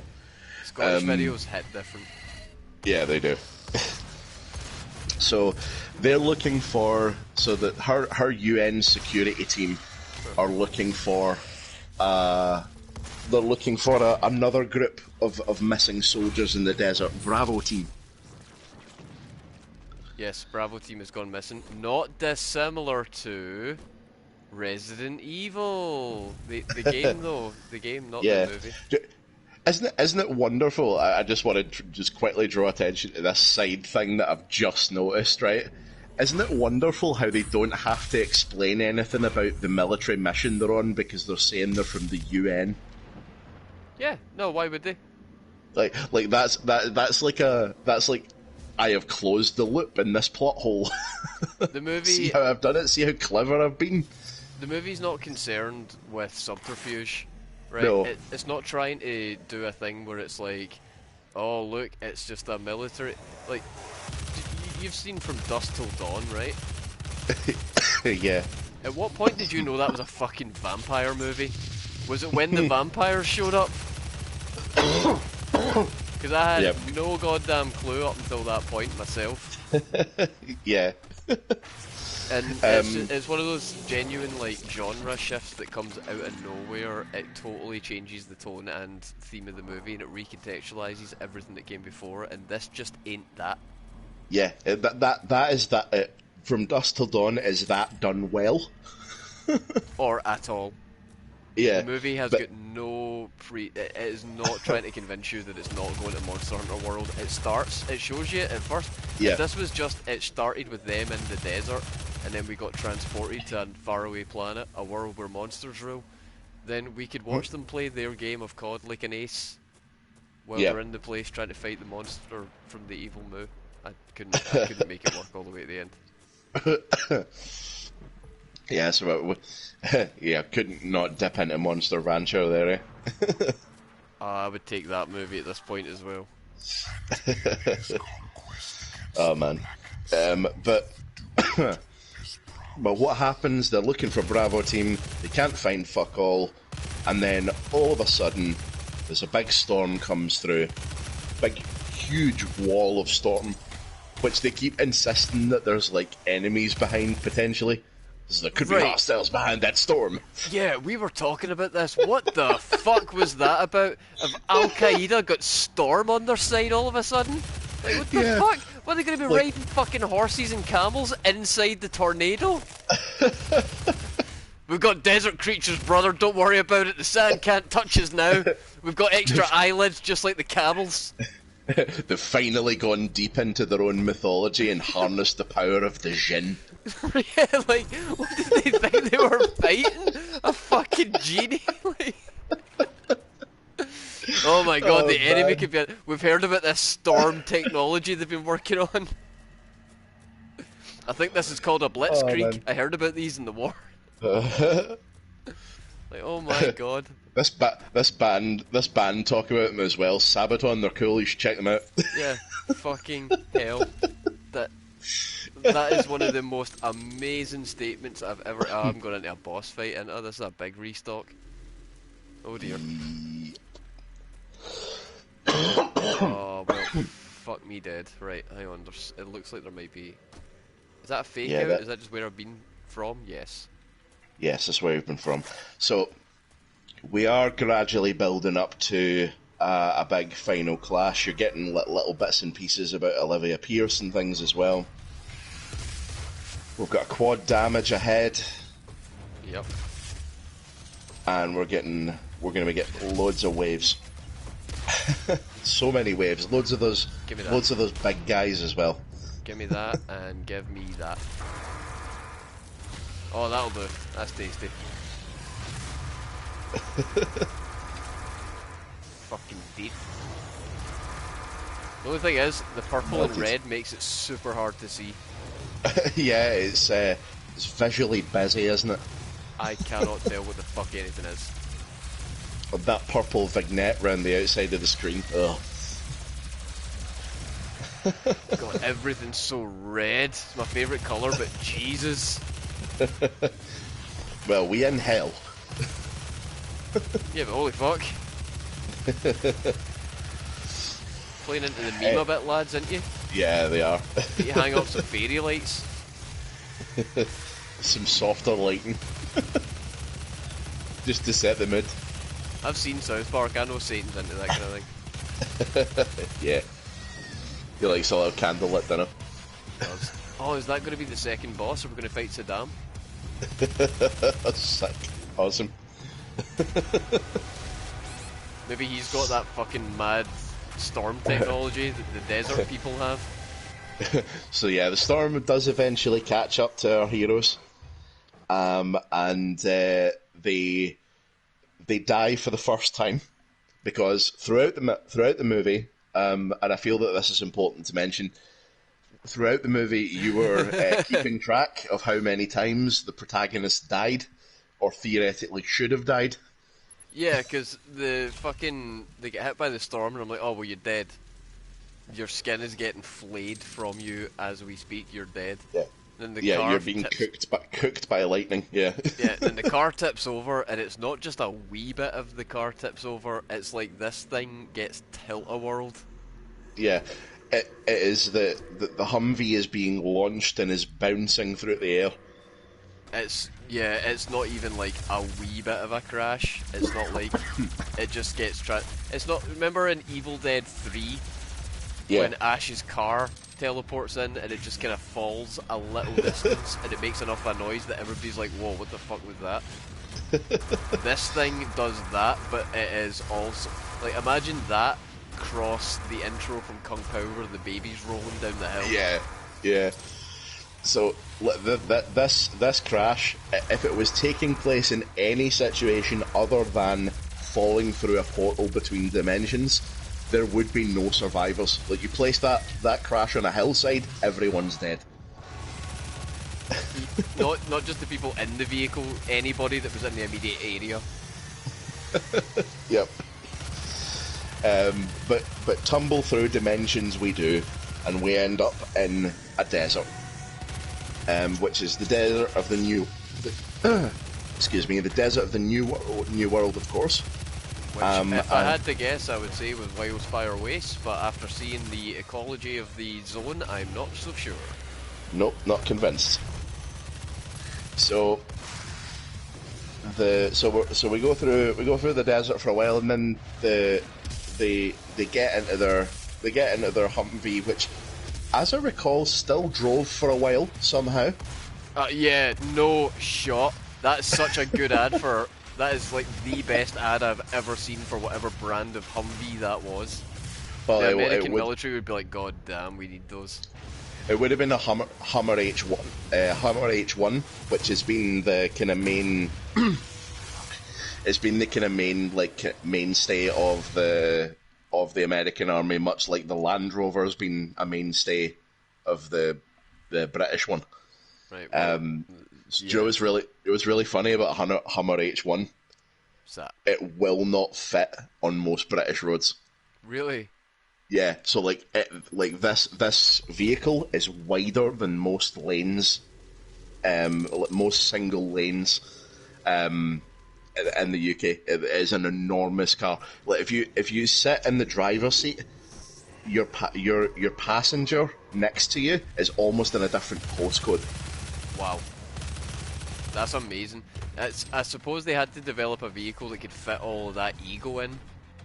Yeah, need to find something that can hold those giant double gulp cups. We needed somewhere to put all those W's we've been bringing home from the war. Am I right, brother? Hell yeah. So they get into their vehicle, and they have a little sing song. Oh fuck this! I know. Little army sing song. Oh, I hated it. It was not right. I'm pretty sure at the time the example I brought up, very fitting because I'm going to go see it tomorrow.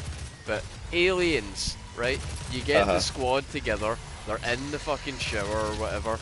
Everybody's like, "Hey Vasquez, have you ever been mistaken for a man?" And she's like, "Nah, have you?" And immediately you're like, "Whoa, shit! I love her. She's awesome." The other guys fucking take it like champions. They're not little dicks about it. They don't treat it like she's just shat on them. They're like, haha, Vasquez, what you like, bro? You're so cool. You're one of the guys. And it's like, fuck yeah, this is how you build up a team and make me like this, believe the camaraderie. That's exactly the kind of pattern I would expect people that have been working together for fucking years to hit out with. Yeah. That's the kind of shit I say to Florin all the time. And it's because we're friends.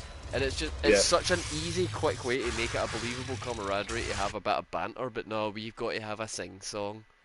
Yeah, so I have a little military sing-song, and then that, of course, because of course they're making lots of noise, what stereotypically lives in a Monster Hunter desert and doesn't like noise, it's Diablos. Oh, ooga booga booga. Yeah, so a black Diablos, no less. Which means that Diablos is very horny. It's super horny, as represented by its actual in-universe horned head. Yep. Because Diablos are, as we said when we were watching it, Diablos are vegetarian or vegan, I suppose, because they eat cactuses. They don't eat other animals. Yes, very important. So, that gives you an idea as to just how raging this thing is, that it's that it's not getting a power of shagging. See, another thing that could have been improved with a power shagging. Diablos is life. but no, Diablos chases the vehicle, fucking ragdolls it, leaps out of the sand and does the accurate, proper Diablos roar.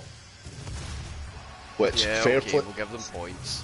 Which fair play to them. I think they get points in two departments when it comes to the monsters. They get points for them being appropriately, appropriately sized for the most part. We'll get to Nursilla in a bit, but appropriately sized for the most part, and appropriately depicted. They basically look like a more realistic adaptation of what they look like in World, so that's fine. and they get the roars right. Yes. So when the Diablos roars, it's a Diablos roar from the game. When the Rathalos roars, it's a Rathalos roar. And it's recognisably so to the people who are listening for it. Yeah, and one of the things I want to touch on there, something that you've just said there, it's accurate to how it is represented in World. I just want you to hold on to that, because so far what Yeah. we have seen in the game is a ship from 4 being Mhm. helmed by characters who are distinctly from World. Yeah. Also, we did also see just before the Diablos attack. I forgot to mention it. There was the skeleton of the Darren Moran, Very cool. which was very cool. Another throwback to like Monster Hunter 4, which the Darren Moran was a big like sand whale thing that you had a big raid battle against. You basically fought it. It's kind of occasionally Monster Hunter brings out like these unique raid experiences. Yeah. So Taro, this that one, kind of thing. yeah. So like the Darren Moran raid was like a little bit like Zora Magdaros. So basically, what you do is you start off on the boat, and the boat's in motion, and you are like essentially like racing alongside this thing. And it is popping up left and right, battering into the ship. When it gets close, you can hack and slash at it. You can hit it with the harpoons and drag it in. It's pretty cool. And then, like at the very, very end, when you like run it to shallow sand, it's like a set distance away from the base, and you need to like fend it off. So like, it kind of becomes something else in like the late phase. Yeah.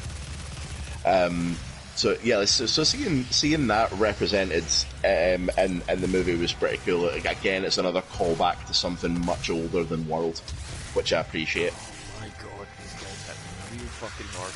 Yeah, the big Balrog guys, they really do suck.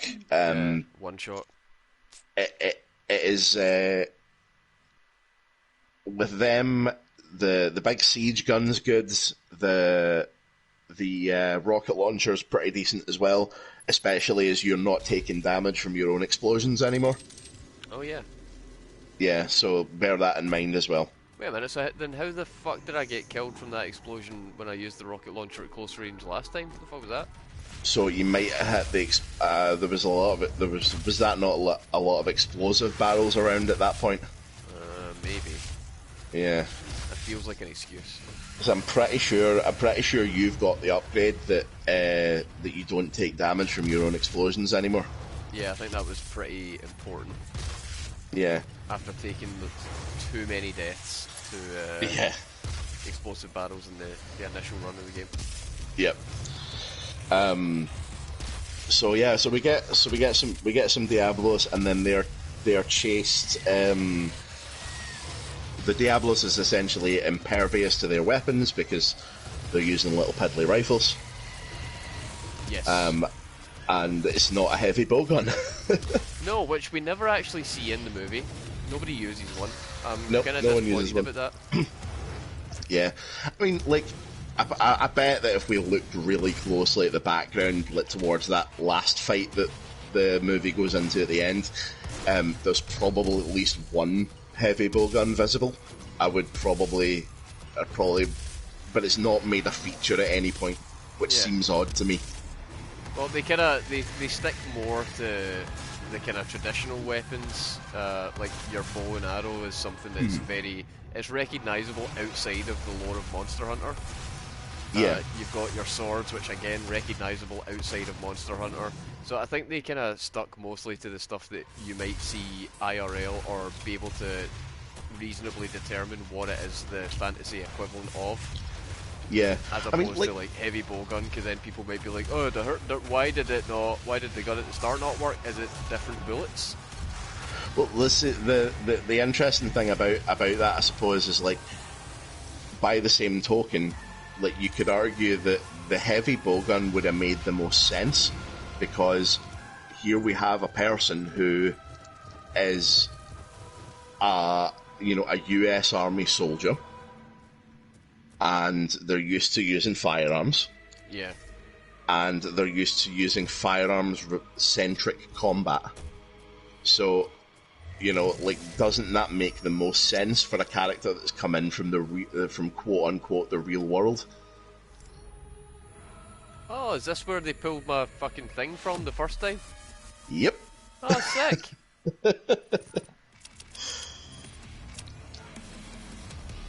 Cool. Alright, well. Perfect time to save and exit. Mm-hmm. That was great, and we'll put a pin in Monster Hunter as well, which We is great. will. We've not even got past the intro, really. We've got to Diablos, and that's it. Excellent. What a perfect place to leave off. Yeah, Well, I've had a blasty blast again.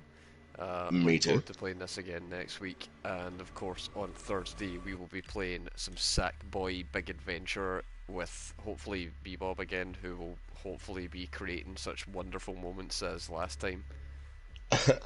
And and if I'm joining too, we will make sure that both of our controllers are charged this week. Yeah, I heard you guys Because were sitting on the floor. last time we were sitting on the floor real close to the TV because we had to plug our controllers in. Did you not feel like kids again? It was nice. I enjoyed sitting on the floor playing games. It's fun. You don't often get the chance to sit down and play like 4-player co-op with your friends anymore, unless you're like a fucking MMO sweat on the PC. And even then, are they really your friends? Really? Really? Are they really? Yeah, it was nice. I'm looking forward to doing that. I'm also looking forward to a get together where we can all play Jackbox with lots of people. That sounds fun. Yeah, I would totally stream it if it wasn't like a DMCA/permaban due to racism and like hate speech and like accident waiting to happen. Minefield. Oh Yeah. god, anybody that streams that shit is brave, or they are only streaming the shit that you cannot manipulate. Yeah, for sure. Well, that would actually be really fun if we ever get to a point where we can do a zero latency stream, like we've got a PC and whatever, and we figure that out. We should totally do like a quiz night, like the Jackbox quiz. That'd be cool. The the that would probably require like a capture card, right? Yeah, it's on the list. Yeah, we'll get there. Right, anyway, thank you for watching, anybody. It's been great. I will see you on Thursday, and potentially so will you also too. Yeah. Bye. Bezel.